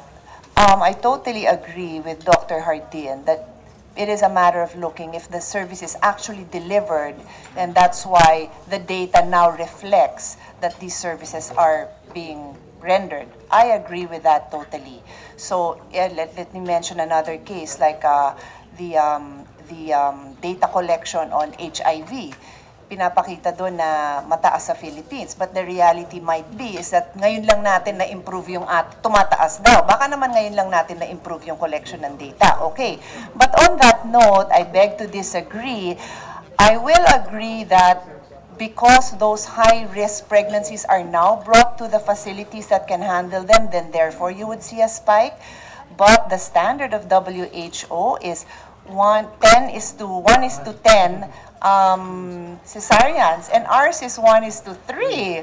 So you are doing too many more cesareans unless you'll tell me we're the only country that requires that many cesareans. That still raises the red flag.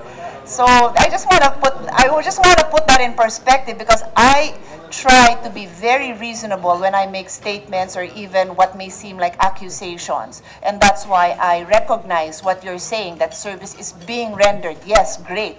But when your average is way above, there's something wrong. And let's admit that. Let's not cover it up. Let's not say because we're delivering services. Let's say we are delivering services, but there's something wrong. That should come from you. We waste time when you have to wait for the legislators to point that out. And if I may get to my next point so that it just flows seamlessly, hopefully, I'd just like to join Senator Gordon in the statements he made earlier about getting the commitment on penalizing who should be penalized and not penalizing the whole institution. But I will raise the same point I just raised about cesarean. I see a whole line of professionals here, and I don't understand why it requires that members of Congress have to point out the reasonableness of the penalty you're imposing on institutions that are supposed to be your partners. It seems very clear to me, and obviously you have lawyers who have at the very least the same legal education that Senator Gordon and I have, that reasonableness of penalties is critical. So if you have one doctor, you penalize that doctor. If you have that whole department of doctors, then maybe you penalize that department. Baka may collusion sila. It boggles my mind that we have to point this out and to see everybody nodding as if this could not have been solved by yourselves. That really, I feel so badly about that, because I don't think any of us feel good about lecturing anyone here. Mr. Chair. Thank you, Senator Pia, because I do agree. Talagang that's very glaring. No, yung point that was pointed out, yung sa cesarean lang, it's very glaring. So, Dr. Lechon, before we move on, no, we can come back here, no, kasi marami pa akong issue rito sa fraudulent claims. Mr. Chair, actually naisip na ho namin yan a year ago pa. That's why at the outset, sinadjust namin as a legislation is to scrap ho yung suspension ng hospital but go after that erring doctor with higher penalty. Yun ho yung... But may I intervene? Why do you need legislation? Why don't you have the power You have the power to do something. You can report it immediately to PMA. I did not have to hear this. You know that, I mean, when I say you, Yes, sir. PhilHealth Yes, knows that there is PMA, there is PRC. You can immediately refer that complaint to them, and they can immediately act on it. You don't need additional legislation to do that. We have a charter, and then I actually consulted our lawyers that we need to change the PHIC charter in order to come up with that particular prescription. When we usually sit, Mr. Chair, we usually base that on the penalty, which is actually mislead, but the suspension is 3 to 6 months. So 1 year or 2 years ago, naisip na ho namin, then come up with we have come up with a solution right now that we told you about it. The other problem that nakikita ho namin right now is the lower care institution. In contrast to the practice in the urban areas, the audit system, yung mga monthly audit system, wala masyado. So walang check and balance there in the lower care institution. That's why we see that in the countryside. Kung makikita niyo po yung audit na pinakita ho doon sa HIDAC, dun ho yun. Then the other problem that we need to address is the lack of outpatient package for checkup like pneumonia. Pneumonia is 11 billion, ma'am, staggering 11 billion. And hemodialysis, we pay 9 billion a year because of the diabetes and hypertension. Now, if we have right now a channel sa outpatient, kasi like other cards like MaxiCare or whatever, or Kaiser, the doctor can actually see the patient and then prevent the onslaught right now of the rising epidemic of chronic kidney failure. One of the things na nakikita namin ho and provide solution is basically to set up an outpatient. Even the pneumonia can actually be addressed. Kaya ho nagpapa-admit ang pasyente kasi wala hong vehicle for them to see. And then there's an opportunity for fraud. Ang isa hong ginawa ho dyan, Mr. Chair, is tinanggal ho yung length of stay na naabuso po. Yung 4 days na kailangan i-confine ka. So, ubot sipon. And then sasabihin, oh, magpa-confine ka. Ngayon, pneumonia. Since ang severe pneumonia ay 32,000, ang moderate pneumonia ay 15. O, UTI, gastroenteritis, tinanggal ho namin yan para hindi maabuso and give the discretion to the clinician on when to discharge the patient and not abuse the PhilHealth care system. So we recognize the challenges, but we also provide solutions in collaboration with the industry and hope that this particular meeting can shed light and provide also solutions to the problems being put forward in this particular August body. Okay, thank you. Odessa Santia, still up, ano? Actually, just very briefly, I came in late, but my staff updated me that there was a quick statement on the claims of the unpaid claims, the delayed claims of the hospitals being looked into, and it will be addressed in 1 month. Tama ba? Okay.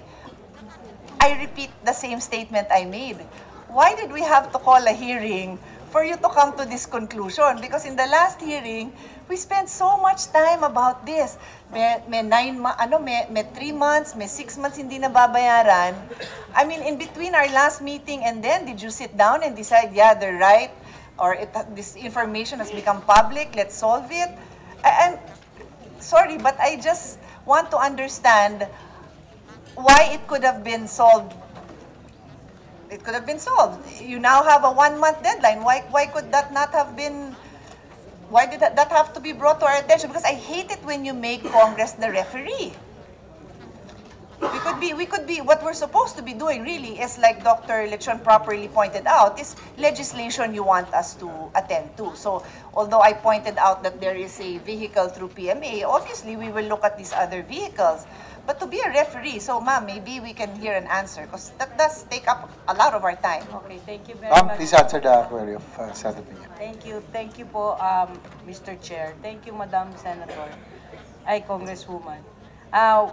Since the last meeting up to the present, we made a joint statement with the PHAPI who had complained. Yes. Although reconciliation has been going on even before the oversight, I guess the hospitals that are involved with regards to yung complaints ni Dr. Jimenez, hindi po siya kasama dun sa mga naayos na namin. But we have In fact, I have gone to Bacolod just to reconcile complaints of delayed payment by hemodialysis centers and hospitals also. And we have been attending into this. We do admit that because of sheer volume, PhilHealth's turnaround time, meaning from submission of claims to payment, has been delayed. Meron ho talagang delayed. Under the law, we are given 60 days. We must admit that there are hospitals that we are paying more than 60 days, but this is being addressed. Again, just to read the joint statement that we made, we would like... I don't need to take up your time. I can get a copy. The sole point I was trying to make is that, great, I'm happy that everybody seems to be happy, but why did it have to happen after a congressional inquiry? Why it could have been done pala? Apparently, nag-usap lang kayo, nag-meet kayo, and you've now determined that they do deserve to be paid on time. That's the only point that I'm making. Don't wait for a congressional inquiry to do things. Because magagawa niyo pala. You've now committed to 1 month. So in a month, hopefully you don't have to come back to us and say hindi pala nangyari. That's just the point I'm making. Yes, Mr. Chair, as I said kanina, before the congressional oversight... You had no commitment to them. That's why they kept writing letters to my colleagues, diba, to our chairperson. You had no commitment on when it would be resolved. And for the record, Dr. Jimenez is nodding. And now there is. That's what I'm commending. Okay. I love it that you've now made a commitment. I'm happy that somehow we had a role, but I wish that this does not have to be the role that we play na para kaming referee. Yes. So we can focus on legislation. Yun lang. Thank you very much, Congresswoman. Thank you. Mr. Chairman, Yes, just Senator one Gordon. very brief one para matapos yan. On the outset, yung sinasabi namin ni Senator Cayetano or Congresswoman Cayetano, magiging Senador uli yan eh. No. Malinaw na hindi nyo nakikita yung dashboard ninyo na tumataas ito at hihintayin nyo pang pumutok na hindi na makabayad. So dapat meron kayong mga auditors na in your board meeting sinasabi, lumalaki ito. May lumalaking dumadami pneumonia, then investigate kagad. Para kayong doktor eh. Tumataas ang fever, oh. Tignan mo na kagad. So therefore, ang dami niyang pagdadaanan eh. Sa board ng ninyo, si Secretary Duque nakaupo dyan, ang presidente ninyo dapat nakikita yan, minomonitor nyo yung pag-spike ng mga naniningil lang.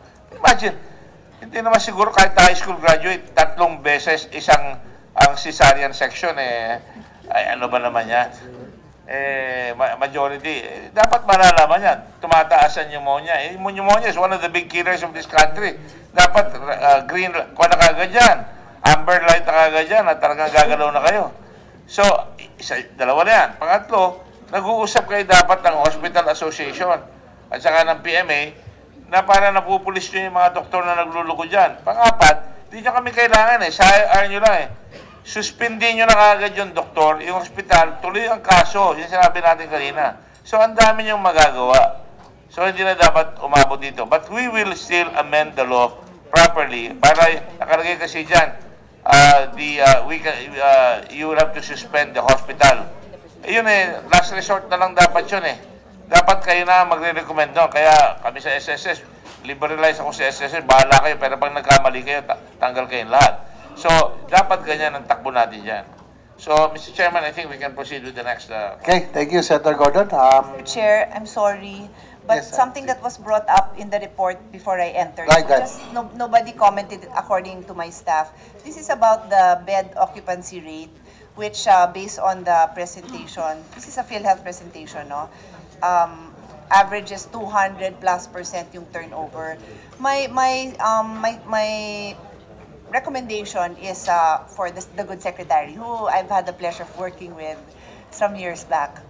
I suggest, because when I used to chair the Committee on Health, and I'm sure our 2 chairs now have the same burden, we would get bills filed by the representative of that district hospital requesting for this, so we would have hearings.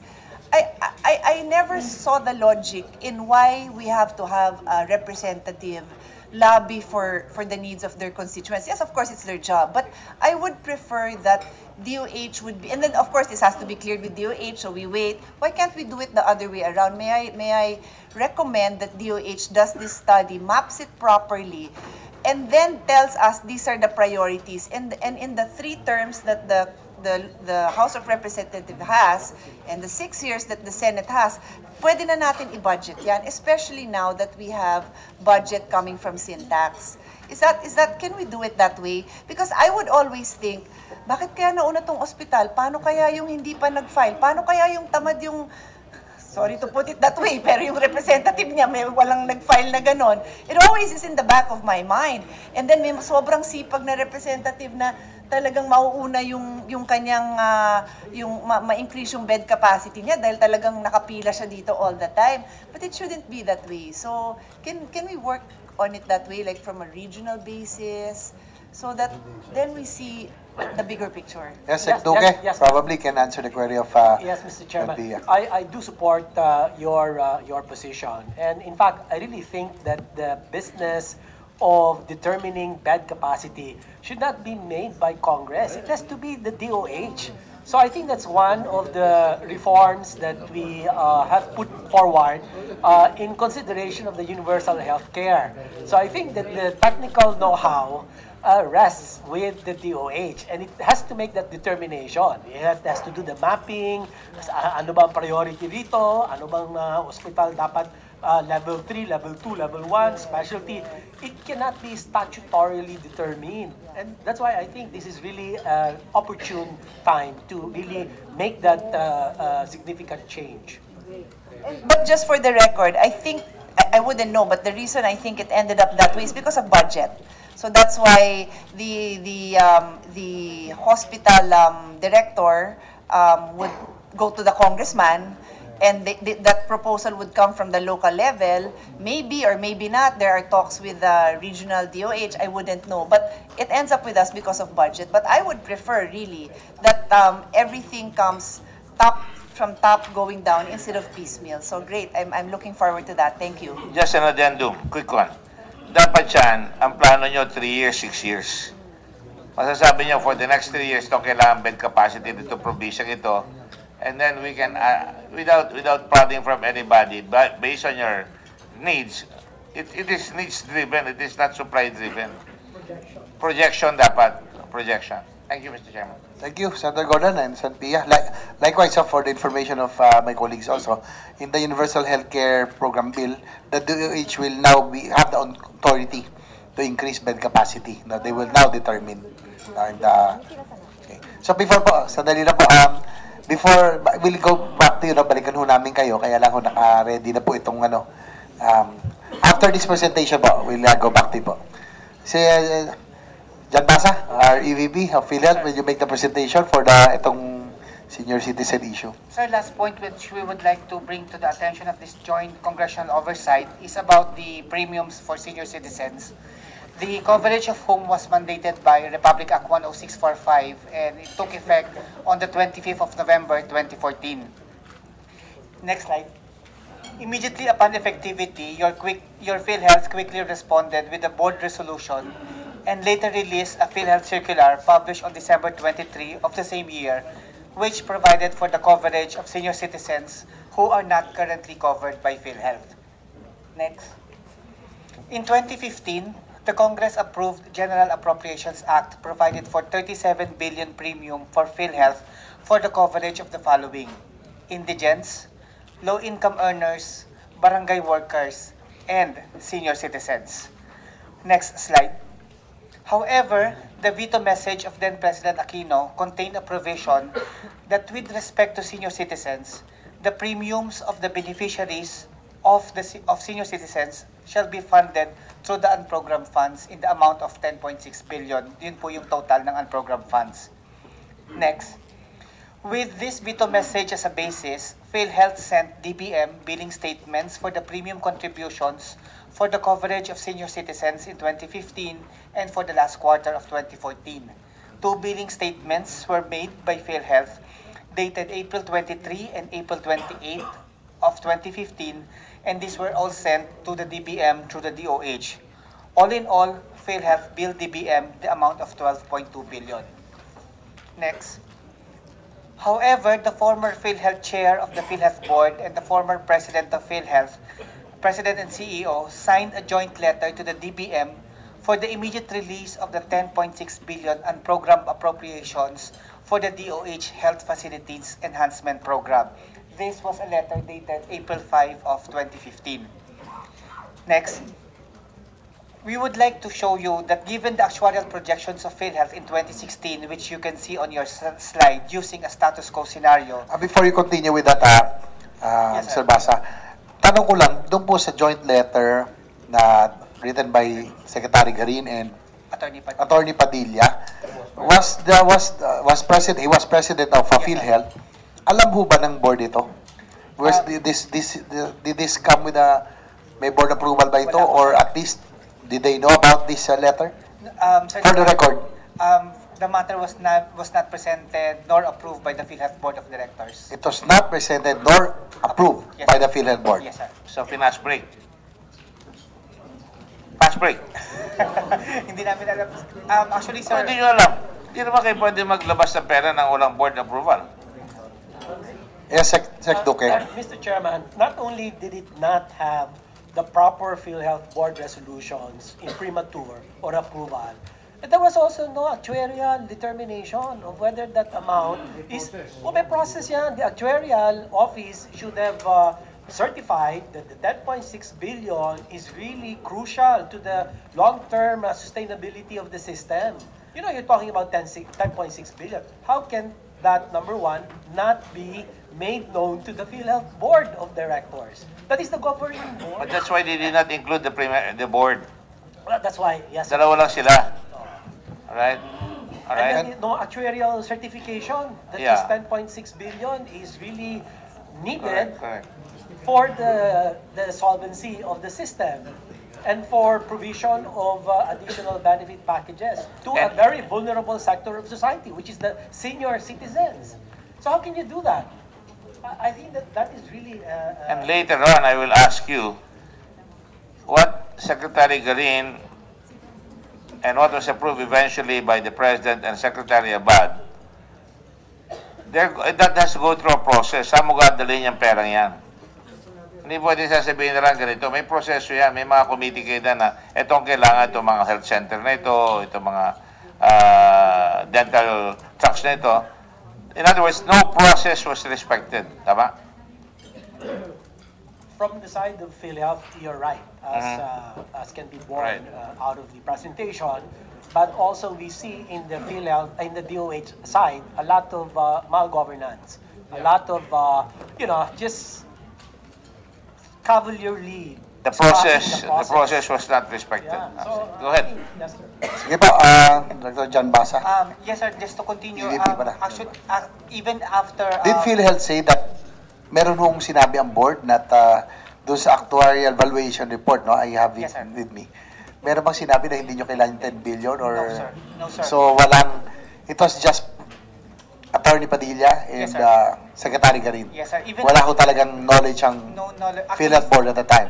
And even the PhilHealth management, because even after, during those times, we still continue to bill DBM for the 10.6 billion. It was only about a year later when DBM wrote PhilHealth that actually wala na po kaming inaasahan.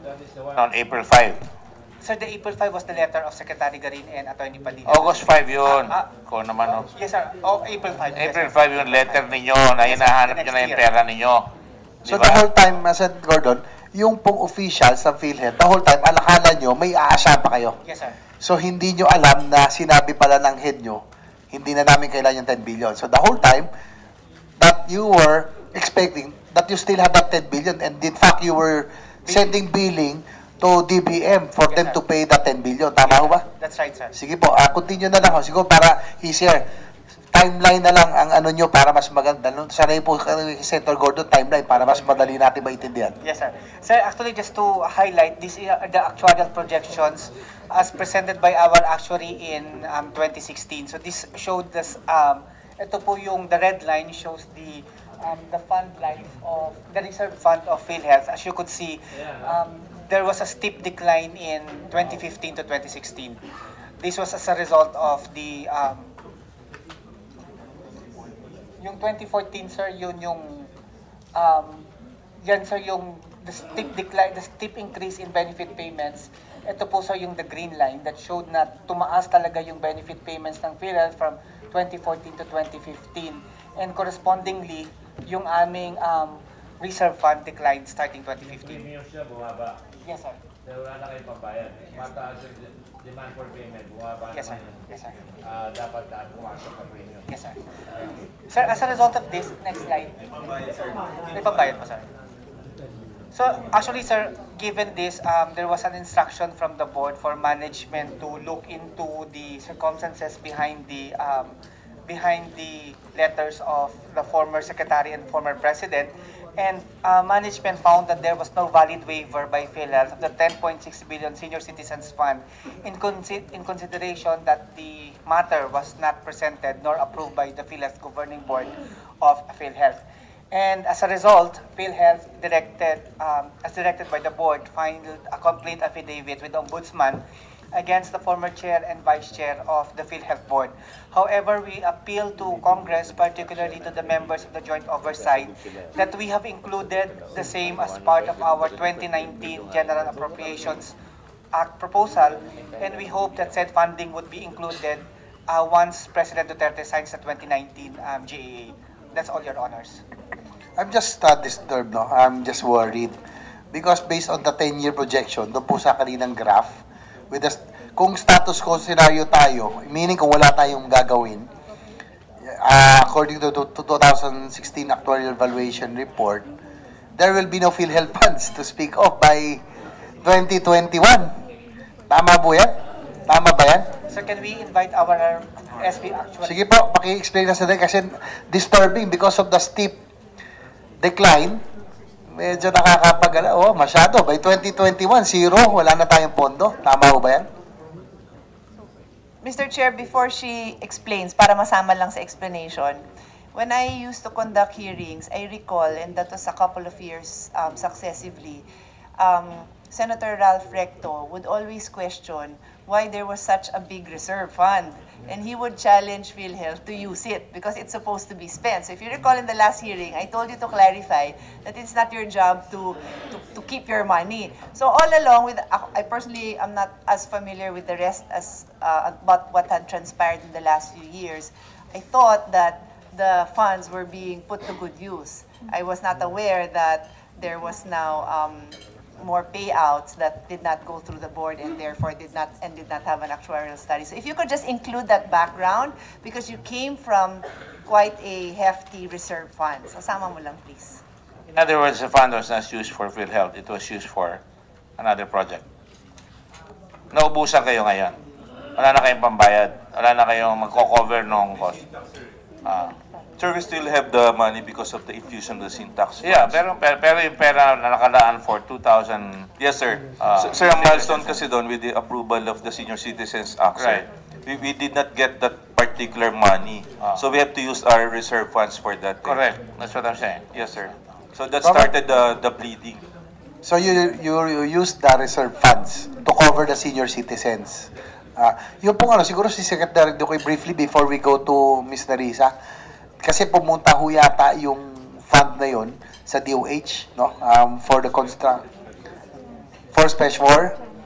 for the hospital facilities enhancement program, I believe, based on the documents. I think the best person to answer that is the DBM, because that's one contentious area where PhilHealth feels and believes that 10.6 billion might have been spirited away for the HFAP in general and in particular for the construction of the barangay health stations. No?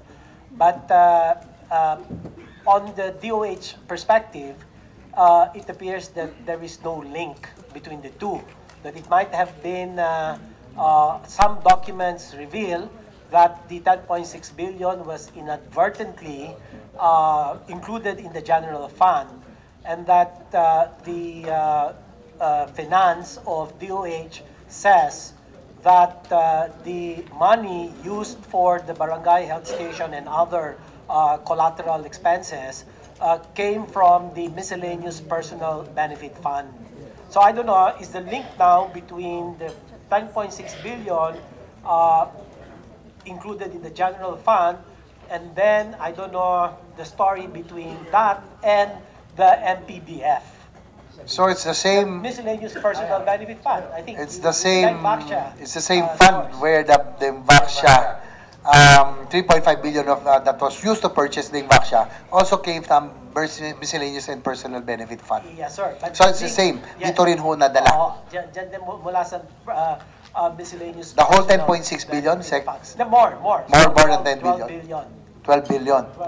Actually, to my colleagues, Cover HFAP, the medical equipment and other facilities and other rural health units and what's the other one?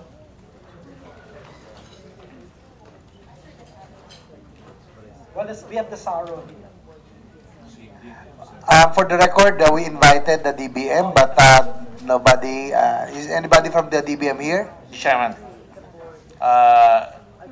Yes, it was broken down into one rural health units, urban health center, 392 million for infrastructure, BHS, check up all provinces, 4,592 million, school-based BHS check up, 4.8 billion for infrastructure and 136.9 billion for equipment.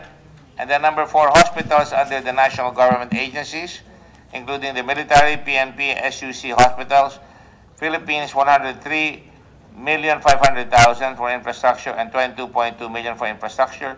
And then 5, mobile dental vehicles, 648 million for equipment.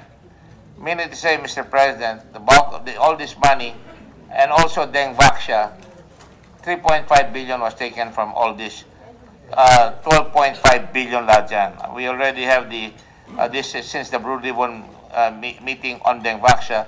We were just, as you have a reserve, I also have a reserve. Because I'm sure I was going to get mocked, I was going to get hits, and they're going to deny it. But it shows you that all this money was prepared sometime in 2015 in time for the 2016 elections. And all this was taken out during that time. And that will be shown when Senator Ejercito and I start the Blue Ribbon meetings on this matter sometime maybe next week or within the coming month. Yes, Congresswoman, Senator Gordon, please. Mr. Chair, do we have guests from DBM to shed light on this? Anybody from the DBM? Because we sent them invitation, but they declined because they are now, they claim to be busy preparing the GAA. But unfortunately, they're the ones who can confirm. No? Wala ho sa DBM? Wala ngayon? Nobody? How about sa COA kaya? Meron bang ano? Anybody from COA probably can confirm? Ma'am, can you confirm kung na-release ito, kung na-audit nyo na itong 10.6 billion? What are we to confirm? This transfer of Yes, 10 billion. Opo. Yes, it was transferred So from PhilHealth to DOH. Yes, tipo 10.6 billion, ma'am. Yes. Confirm po na transfer. Yes. Okay, ma'am. Thank you po. Salamat. Mr. Chairman, nagastos ho ba? Nagastos na ba yan? So, it was transferred to DOH. And actually, in the books of PhilHealth... Excuse me, Yes, please order. Please maintain order so we can hear Ms. Rebecca Ragsag, the auditor of PhilHealth, no? Supervising auditor po. Your Honors, in the book of PhilHealth, it is recorded as still accounts receivable collectible from DBM. Wala na. Hopefully po. So it will add to the funds of PhilHealth. Probably because that explains that they really did not know. So receivable sa inyo in your books. Because the board did not know about it. So, what we want to know from DOH, is the Secretary aware of this transaction? I think you're aware of it. We both talked about it once upon a time. But do you know if the health units have been built? Do you know if the dental health trucks have been distributed? I saw some, but I have not seen many.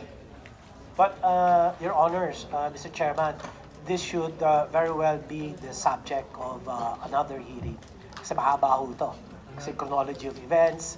I have the chronology already. Yes, I just want yes. confirmation.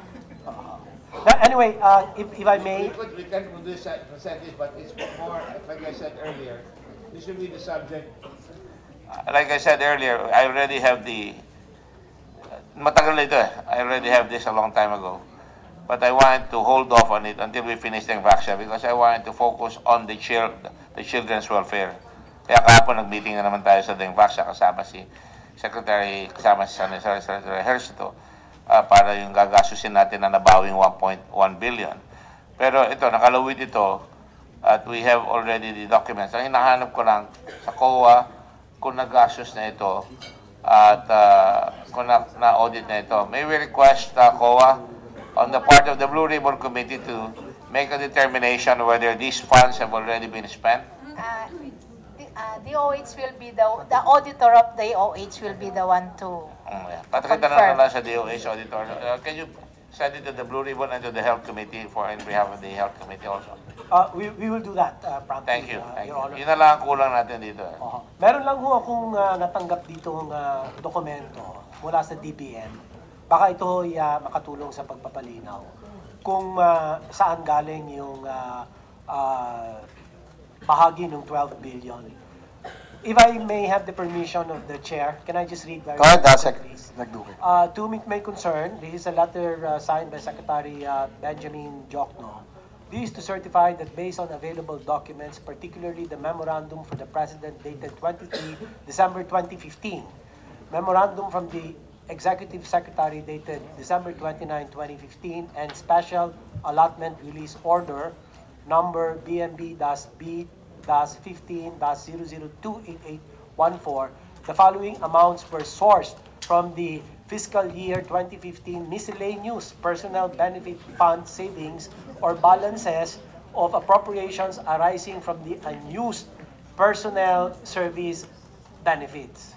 So number one, the amount is 5.361 billion for the construction of rural health units and barangay health stations. And number two, 3.556 billion thereabouts for the purchase of the dengue vaccines. This certification, well, we actually asked for this certification, is issued upon the request of the Department of Health for presentation to the Philippine Health Insurance Board of Directors. Issued this 9th of May 2018, City of Manila, Philippines. So we give you a copy. Sec Duque, no? I have here the copy also. It was issued upon your request, signed by Secretary Jokno. There are two SAROs, no, that were issued, but both were sourced from the Miscellaneous and Personal Benefit Fund, according to the memo of Secretary Jokno. So do you confirm ito po? Ito yun, same. This is the same.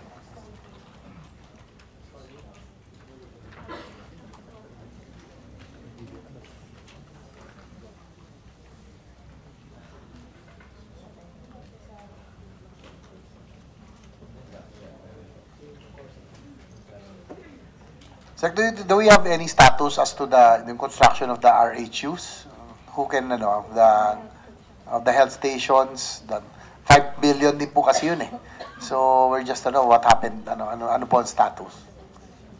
Nasimulan ba to, or ano ng percentage of completion?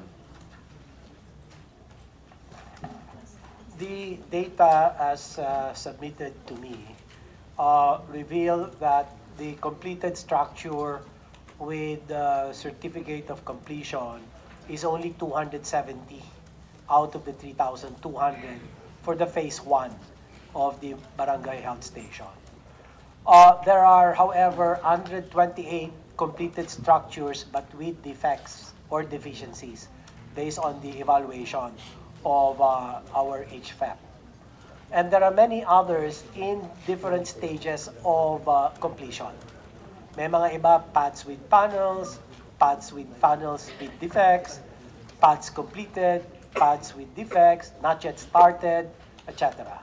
So we have a complete data report to differentiate all these accomplishments based on the different stages. Likewise, the amount paid already. The amount paid for phase 1 of 3,200 barangay health station was to represent the mobilization fund of about 15%, roughly equivalent to about 668 million pesos. So the remaining, and by the way, there's also a phase 2 of about 2,500 barangay health stations of only, I believe, 13 units have been completed. And for which stage 2, a mobilization fund of about 551 million pesos had also been released. So all told, the releases amount to about 1.2 billion, thereabouts, for anywhere from 270 to about 413 completed units, again depending on the stage of the completion, as this data will show. Well, could you furnish us at the next hearing, We will do. as well as the Blue Ribbon Committee, We will do. if necessary, pictures of what has been completed? Because I know these are, from what I've seen, or what I've surmised, these are really parang kalahati ng isang 20-unit container van. It's about 63 square meters, technically. Ilan? 63 square meters. And at the The cost, 40-footer pala, 40-footer. the cost of construction is about 1.4 million per unit. So if you look at the total amount released as representing the mobilization fund of about 1.2 billion, you divide that by about 1.4 million per unit, you would expect already a delivered completed unit of about 817 units. Are they already manned? Well, that is subject to further evaluation, Mr. Chairman. No, I mean, I just want you to, if you know. I probably some, according to the HFF. Because if you have a building, you have to man it. Yes, sir. Ito pala, 15 are operational. 15? Yes. Lang. Out of 3,000. Out of 3,200. Because, you know, I have a problem because I built a very big health unit in Dolores with ambulance, with x-ray, and as I told you, tumulong naman ang DOH o bigay ng nurse. Eh yan, marami-rami yan, 3,500 units pa lang yan. Saan kayo kukuha ng manpower niyan?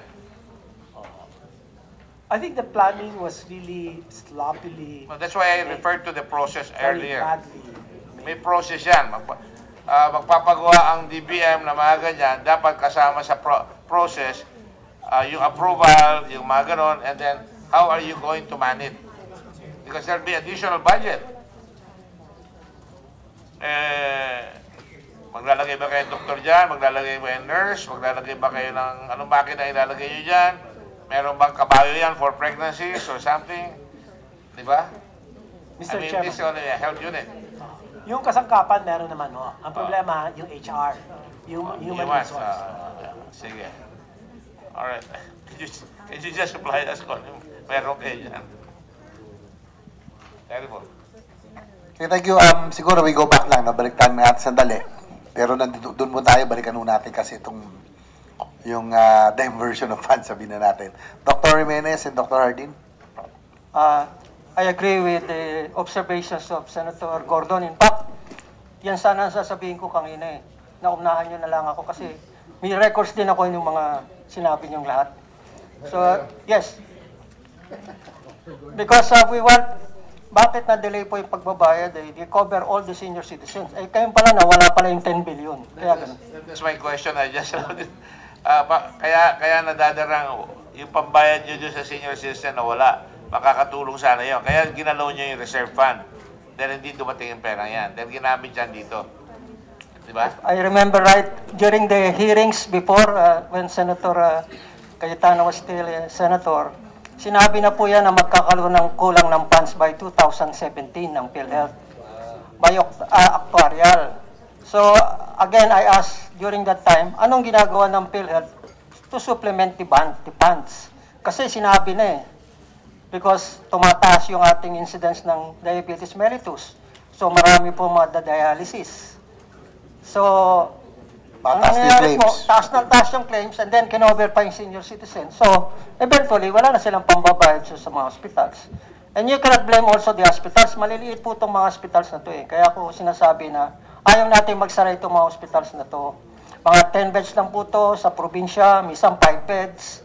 Eh kung hindi po babayadan ng PhilHealth on time, eh magsasara po talaga sila. O kaya, mapipilitan silang singilin yung pasyente. Again, I asked the chairman for his patience. I'd like to ask the same question I asked earlier on, my first question in fact. Was kaya ba kayo nahihirapan magbayad? Wala na kayong pambayad? May pambayad. Yun na lang ho, kumakain na sa reserve funds. And if I may just... So yun ang answer, kumakain na sa reserve fund. Hanggang kailan tatagal yung reserve fund?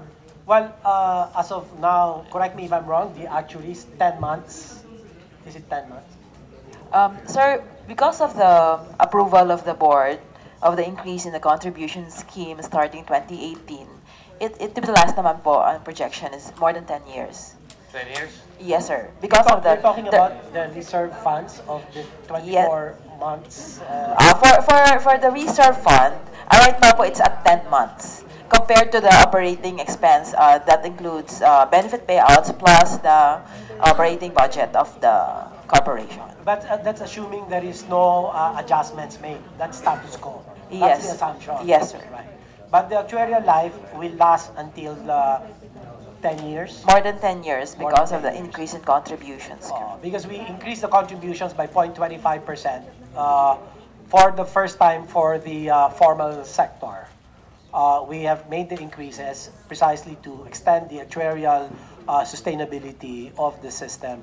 But may I just be allowed, Mr. Chairman, to articulate one of the more difficult challenges which I think might trigger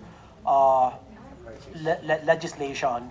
You can look at the possible legislative space to perhaps address this very strategic issue. Number one is the reserve funds, which is capped at 24 months. The law is very clear that the reserve funds should only be no more than 2 years of projected program expenditures. No? So there is no floor. The thing is, the system is a quasi-pension fund system. It's not just paying for the benefits of the patients, but looking at the lifetime membership or the senior citizens, where they stop contributing to the system beginning 60 years of age, but PhilHealth continues to pay for a huge part of their cost of hospitalization. And so, actually, that Congress, said, Sec Duque, that's really a cause for concern. Is the aging It is. population. The aging population Because right now is 7%. it's a problem of the whole Asia Pacific. Now I was with Congresswoman Tan, and we attended Japan. Everybody has that problem because senior citizens stop contributing, but they have the highest claims. But again, I think we have to put that into consideration already. Yes, Your Honor. That's why I really think that we need to review very thoroughly the reserve fund formulation. Because then I recall then Senator Cayetano and Senator Recto were actually telling PhilHealth then, you're keeping too much reserve funds, no? But I was saying then, at that time, at least during my term, this is how I defended it, that the PhilHealth system is not just a social health insurance per se, but that it has a component of a quasi-pension fund. So you need to build that fund to make sure that the healthcare cost of the elderly is attended to, and you need a much higher, much bigger reserve funds to pay for those contingencies. In the light of the fact, two things. Number one, the higher or the longer life expectancy of Filipinos. We're now at the average 69 for men and about 71 for women, and also with the triple burden of disease. You have the re-emerging and emerging infectious diseases. Then you have the non-communicable diseases, which account for the at least 5 or 6 leading causes of mortality in the Philippines: heart disease, blood vessel disease, pneumonia, and then of course the degenerative diseases. People are living longer and they have more time to get sick, and that's why the challenge is really to get them more productive and helping to ensure that longevity comes with health.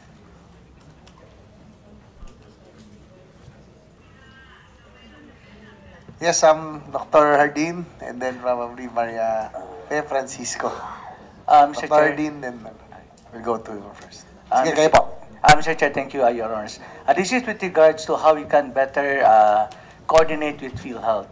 One of the reasons why there is no coordination between PhilHealth and stakeholders like hospitals and doctors is because of the absence of healthcare providers in the board of PhilHealth. So you would like to suggest that if during the amendment of Universal Healthcare Law, wherein doctors or healthcare providers must be represented in the board, because the only way where PhilHealth board can know the situation or the complaints of the stakeholders will be brought to the attention during the board meeting. Although in the past, the issue was regarding conflict of interest. But the board is a collegial body. If there's only one board member coming from the healthcare providers, then I do not see any reason why there should be conflict of interest, because he is just one voice among the many. So that's what I would like to suggest the Philippine Hospital Association.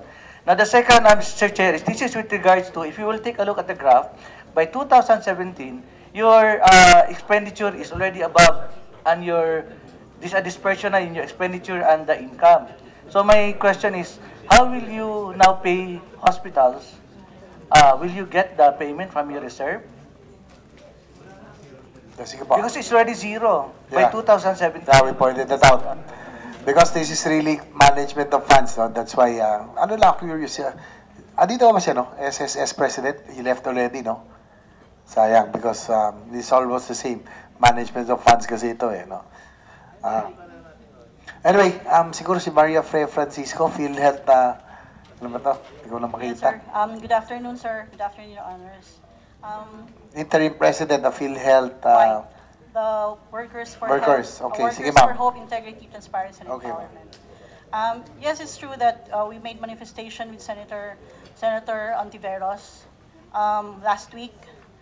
We have concerns because we believe that the workers play a crucial role in the implementation of the program. We believe that we're transitioning to the implementation of the universal health care. And sa tingin po namin, dapat po siguro marehistro yung role ng mga manggagawa sa pag-implement ng program. The workers need to be actively involved when we implement the universal health care.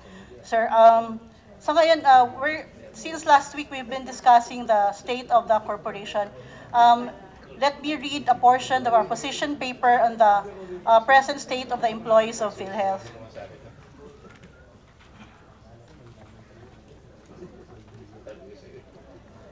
This is the present state of the employees of PhilHealth.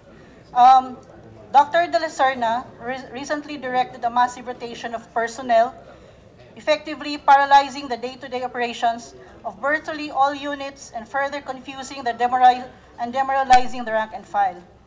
She has arbitrarily rotated 50 officers and personnel, regardless of performance and delivery of commitments. The rotation is based on unsubstantiated general claims of corruption. Said rotation of officers has triggered a number of appeals with the Civil Service Commission for what amounts as constructive dismissal. She also used rotation to harass personnel. She used her unrestrained and questionable board authority on rotation, to which I myself is a victim. She reassigned 4 personnel to different offices, which left 1 personnel in the office of the VP for Visayas. Ako na lang po ang naiwan sa office of the Vice President for Visayas.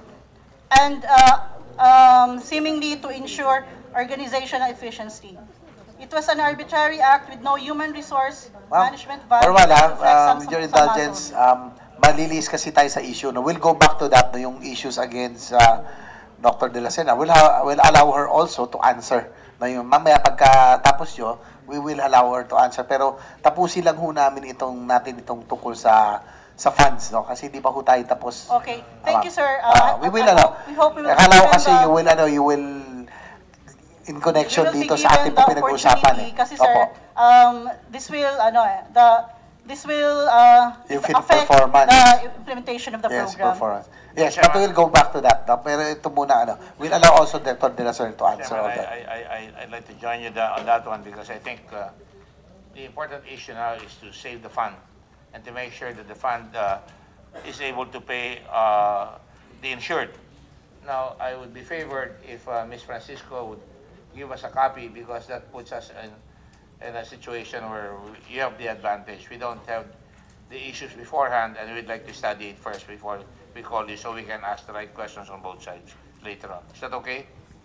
Okay, actually, sir, we have already given the copy of the position paper last week, but we will also give you a copy, sir. Yes, sir. This is the busiest time of the year for Congress. We're about to close. Yes, sir. And we have the BBL and we have all these other bills, so I hope you'll pardon us. But we will study that for sure. Okay, we'll give you a copy, sir. We will give the chance, no? Both sides. Kasi dalawa, hindi kayo are you the recognized? Hindi, kayo po hindi kayo isa na dalawa We're yun registered union, Okay. sir. Yes, By the yes, BLR and I Civil know. Service Commission. We'll hear both of you, both groups, and then we will allow, of course, Dr. De La Sena to answer all of these allegations. We're a democratic society. She has to be given due process and to answer these allegations. No? But we will go back to you. No? Tapusin lang ho namin yung yung ating pong pinag-uusapan kanina. Session sa 2 o'clock eh. And it's already 1:45. 2 o'clock kami ngayon eh. Kaya nagmamadali kami. Last 2 days.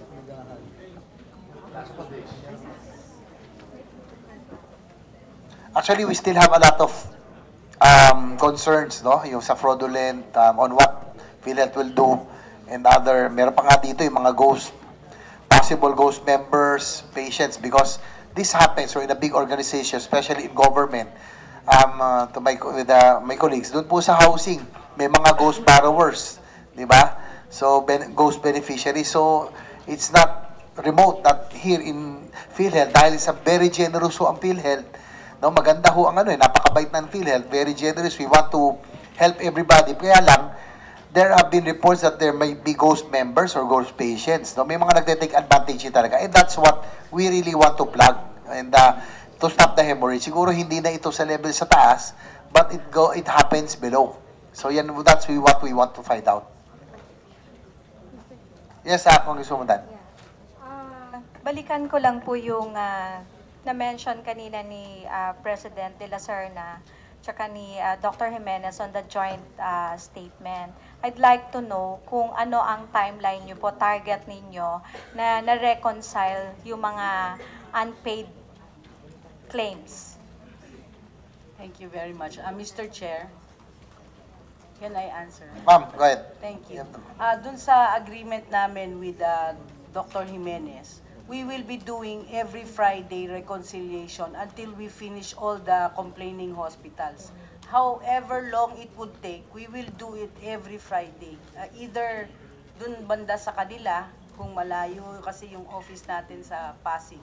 But we will continue to do this. Personally, kayo po ang nag-handle or the regional offices can handle it? Now, it's the central office that's handling it. Yes.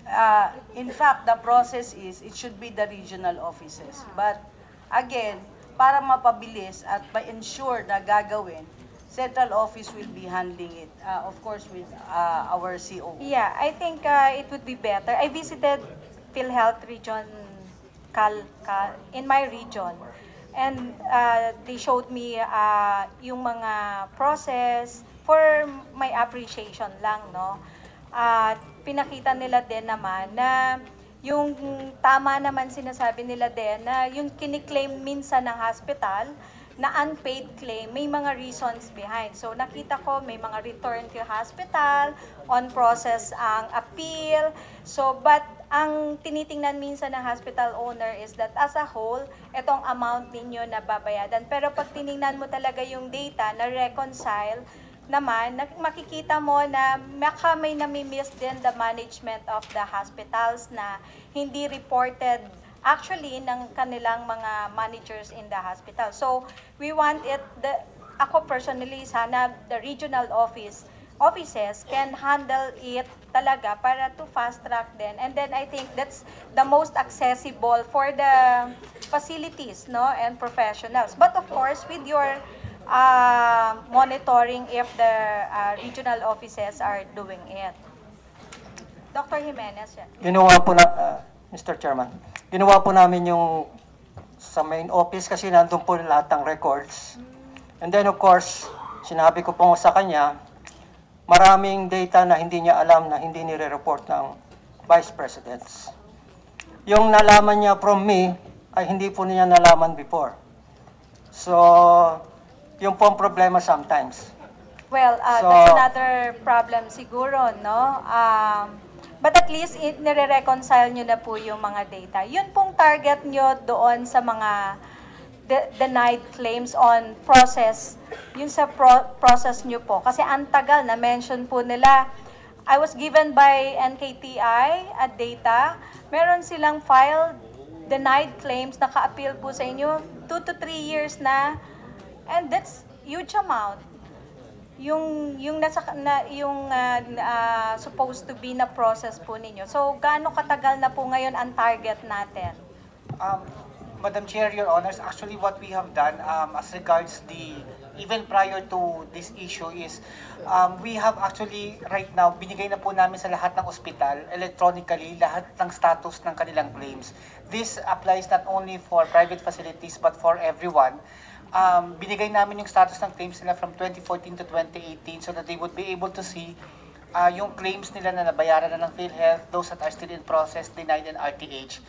Apart from that, within the next 2 weeks, our PhilHealth would be launching the portal wherein makikita na nila on an individual basis, claim.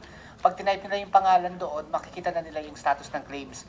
This is apart from the reconciliation that we have also directed our regional offices to conduct with the facilities. Last week po, our regional office in NCR did some validation from some of the hospitals named by the group of Dr. Jimenez. We were able to validate that many of these claims have already been paid by PhilHealth. So reconciliation is ongoing, Your Honors. Mr. Chair, I'd like to take this opportunity also to bring up this matter on the PhilHealth Circular 2018-007, no, on the implementation of the CF4, no? Kasi I think on June 1, this will take effect. So, I have a discussion on this doon po locally sa amin. Unfortunately, hindi po siya cascaded talaga sa mga professionals, sa mga doctors. Kasi doctors po ang mag-a-accomplish nito before ma-file ang claim ng isang case. So, gusto ko lang pong marinig from PhilHealth. First, why a sudden change considering kaka-implement pa lang po natin ng e-claims wherein ang ginagawa po na hospital has to scan all the charts on 4 cases and then nahihirapan sila. Pero ito po kasi from the end of the professionals, of the doctors. So they need to fill this up again, parang duplication po ng process. Ang apila ko lang po talaga pag-aralan kasi again may effect na naman po ito sa delays on payment kasi definitely madidelay po ang filing nila kasi until ma-accomplish ng doctor ito, hindi makakapag-file ang isang facility. Parang 2 days na lang, this will take effect. So, press and the PHA and PMA, please, baka pwede natin itong pag-discuss briefly. Thank you very For your much. information, ma'am, hindi po yan na-relay sa amin. In fact, sinabi lang ng mga hospitals na, please, Dr. Jimenez, do something about this kasi June 1st na yung ano. So most hospitals do not know yet about this CF4. Now, Yes, Madam Pres, Chair, yes can po, I if you just can answer? explain. Yes. Because of the clamor of the hospitals, of the tedious photocopying or scanning of the charts of the patient, dahil maraming pages nga siya, we devised this CF4 to make it easier, para isang page na lang siya. And all the data that we need to support the claim of the hospital would be there. Kaya po ginawa yung CF4. Thank you. Pres, for consideration lang po, kasi I'm also a doctor, no? At obserbahan ko na po kung gaano kahirap po talaga magpa-sign, magpa-accomplish ng mga forms sa mga doctors. So, currently, sa hospital, no, sa facility, mas okay na sa kanila yung in-scan and then they submit it to you. Kasi nga, yung problem, that's another layer kasi eh. Kasi nag-fill up na ang doctor, nag-order na siya doon sa charts, and then again, sasabihin mo sa kanya, you need to summarize everything you did or all the services you've given to the patient, and then that's the time pa lang naman the staff can process. Yun lang ang nakikita kong gap. I don't know kung paano natin i-simplify yung chart. Pwede ba? Hindi naman pwede, diba? For audit purposes. Yun lang, ang apela ko lang po talaga is not to implement it effectively on June 1 kasi nga everyone is not ready. Yeah, consultation set. Thank you very much po. May I turn you to one of our board of directors, the chairperson of the benefits committee. Yeah, I'm Dr. Roy Ferrero from the employer sector and the chair of the benefits committee.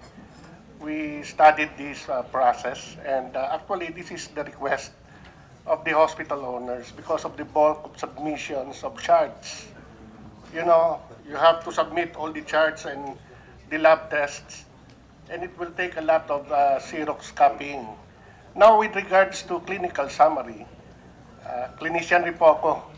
Ginagawa na po ito dati ng hospital natin. Yun lang, pinaganda lang po yung C4.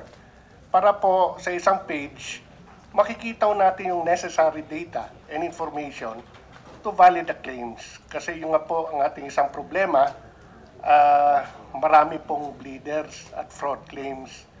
So, ito yung upcasing and all these things. So, with all this C4, it will make it easier for the hospitals to do it and to submit it attached to e-claims. I have nothing against it. It's a matter of yung pag-execute nyo po no, Yes, circular 1 month. kasi hindi ready lahat. I don't know kung sino po sinasabi nyo na hospitals, but majority of the hospitals naman doon sa probinsya, sinasabi nila, ayaw naman nila nito. So, baka hindi po unified yung... Your Honor, yes, we had this on our meeting, and we will give 1 month po extension for that, to give the information. Supposedly, that is why it is very important to have a very close coordination between PhilHealth and hospitals. Because sometimes you want to implement new policy statement or direction, which is not really appropriate, for example, which is impossible for us to comply. Now, if in this case, another layer in bureaucracy, which is contrary to the recently signed law, and that is doing business in government. So, maybe, is it not possible, for example, like we've been having a lot of regional conferences, and these were never actually being discussed. So, meaning you just come out with, okay, these are our policies because we feel that this is important. We do agree that maybe it will help in solving the issue, but is it not possible also that prior to implementing or crafting it, is it possible, for example, that we can sit down and then we can really come out with a better consensus and a better consultation from other stakeholders? Because sometimes, let us say, if hospitals only coming from a certain part in the Philippines, which not be reflective of the entire sentiment of the hospital. We agree on that, sir, with regards to that request for consultation, particularly on your part and with us, PhilHealth. And with doing this, I think it will be better for both the PhilHealth and the healthcare providers. Thank you, Dr. Ferrer. Yes, Press, Rep. Sam. No, Madam Chair, I was just going to say that we have had meetings with the PHA as well as PMA in the past. And we have agreed in one of those meetings that we were asking to be invited with the regional meetings. However, the most recent meetings they had, we were not able to attend. But this attendance to their regional conferences, we have already asked to be invited. Dr. Liacho. Thank you. Madam Chair, I suggest and I will move in our board meeting to, aside from the effort being done by our interim CEO, to have a monthly meeting with the group of Dr. Jimenez and Dr. Hardin and Dr. Castro, so that we can iron this out. And then as we move forward, this can be a quarterly meeting so that we can anticipate problems. And of course, through collaboration, we can actually provide solutions. Kasi hindi lang ho ang problema sa amin, may problema din sa healthcare providers. But at the end of the day, kailangan ho masusi ho yung maganda ho aming ugnayan eh. So, we will move for that particular meeting ho, on a regular basis. Madam Chair. Madam Chair, may I suggest that wag muna implement by June 1st this CF4. Deferred na lang siguro in the next 4 months para mapag-aralang mabuti.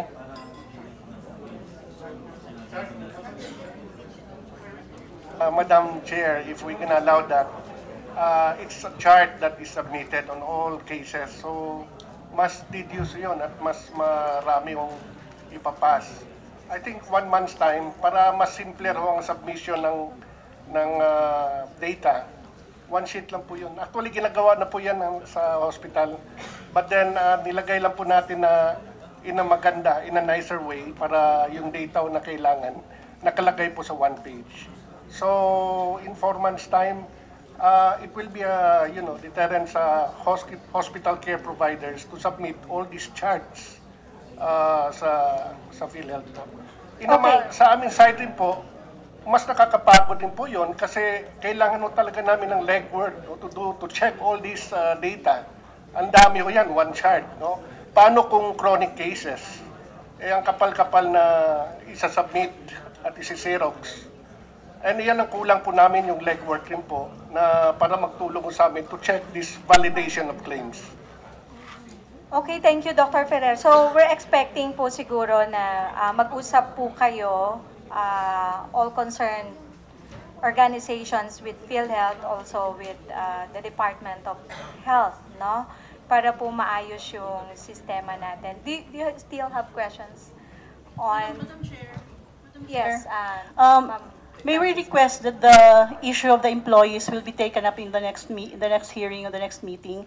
Because yes, there's an intra-union dispute in PhilHealth, but the moment management dipped into her hands into the intra-union dispute, this makes it the concern of the Civil Service Commission, the concern of the DOLE BLR, and the concern of this committee. So we're requesting that the issue of the employees will be taken up next meeting, ma'am.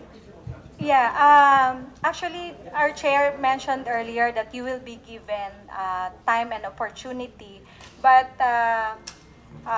we've read your issues and concern. I think we also need other committees, maybe, on this hearing, no? Like you're mentioning on the labor, you're mentioning on the civil service. So it might be better if everyone should be on board for the discussion of the issues. Plus, I think dun po sa inyo, that's an internal problem within the organization. The oversight can always take a look on that. But I guess there's a venue also within the PhilHealth where you can discuss these things and thresh out. May mga negosasyon po kayo at pag-uusap. I hope the President, along with other managers, Secretary Duque, your chairman of the board, although doon po kayo sa board, but at least siguro po, magkaroon lang. I think it's more of a communication between the concerned individuals. Excuse me, Madam Chair. I think you have a grievance committee, di ba? You should exhaust all remedies first because we are a legislative committee. we are here in aid of legislation. So if you have grievances within the department, you should settle it within the department. And if you cannot settle it there, then you go to a higher administrative board. Sir, our boils down on the competence of the President of PhilHealth. Well, that is based on grievances by employees. Is that correct? Yes, sir. And concern of the program, of the National Health Insurance Program. Yeah, then that will be a matter for management to take up in the board of PhilHealth, as well as the grievance committee. I'm sure you have a grievance committee among your board, diba? So bring it there first, and then if you don't find satisfaction, you can appeal to a higher authority. But we cannot do, I'll be frank with you, I'm a lawyer. No? What can we do here? We will investigate, we will fan the flames. We're not here to fan the flames. We're here to look for legislation. As I pointed out, there are already some proposals here. Yan is better handled by the level of the Department of Health. The chairman of the Department of Health, chairman is the Secretary of Health, and it can be handled by the Grievance Committee of PhilHealth, and then it can move onwards. Your chairman is for former Civil Service Commission, so he knows what he's doing. He doesn't take commissions, he chairs the civil service. So I think you have a very, very expert chairman here that you can go to. But if you go here, baka mawalan kayo ng, lalo kayo masaktan, dahil this is a legislative inquiry. No, I'm sorry, I just have to be very frank and candid. All right. Right now, we're late, sir. Can I may be excused? Otherwise, I'll mark us absent. Okay, thank you. Mr. Chair, if I may read lang po the oversight provision, the power po ng oversight committee. There is hereby created a joint congressional oversight committee to conduct a regular review on NHIP, which shall entail a systematic evaluation of the program's performance, impact, or accomplishment with respect to its objectives and goals. So, yun po yung reason bakit pinrioritize lang po namin yung factors that affects the operation. In spirit po of fairness, kasi may another group of employees, brief lang po statement from you kasi ni-recognize namin yung white. We'd like to recognize PISEA. One brief statement po.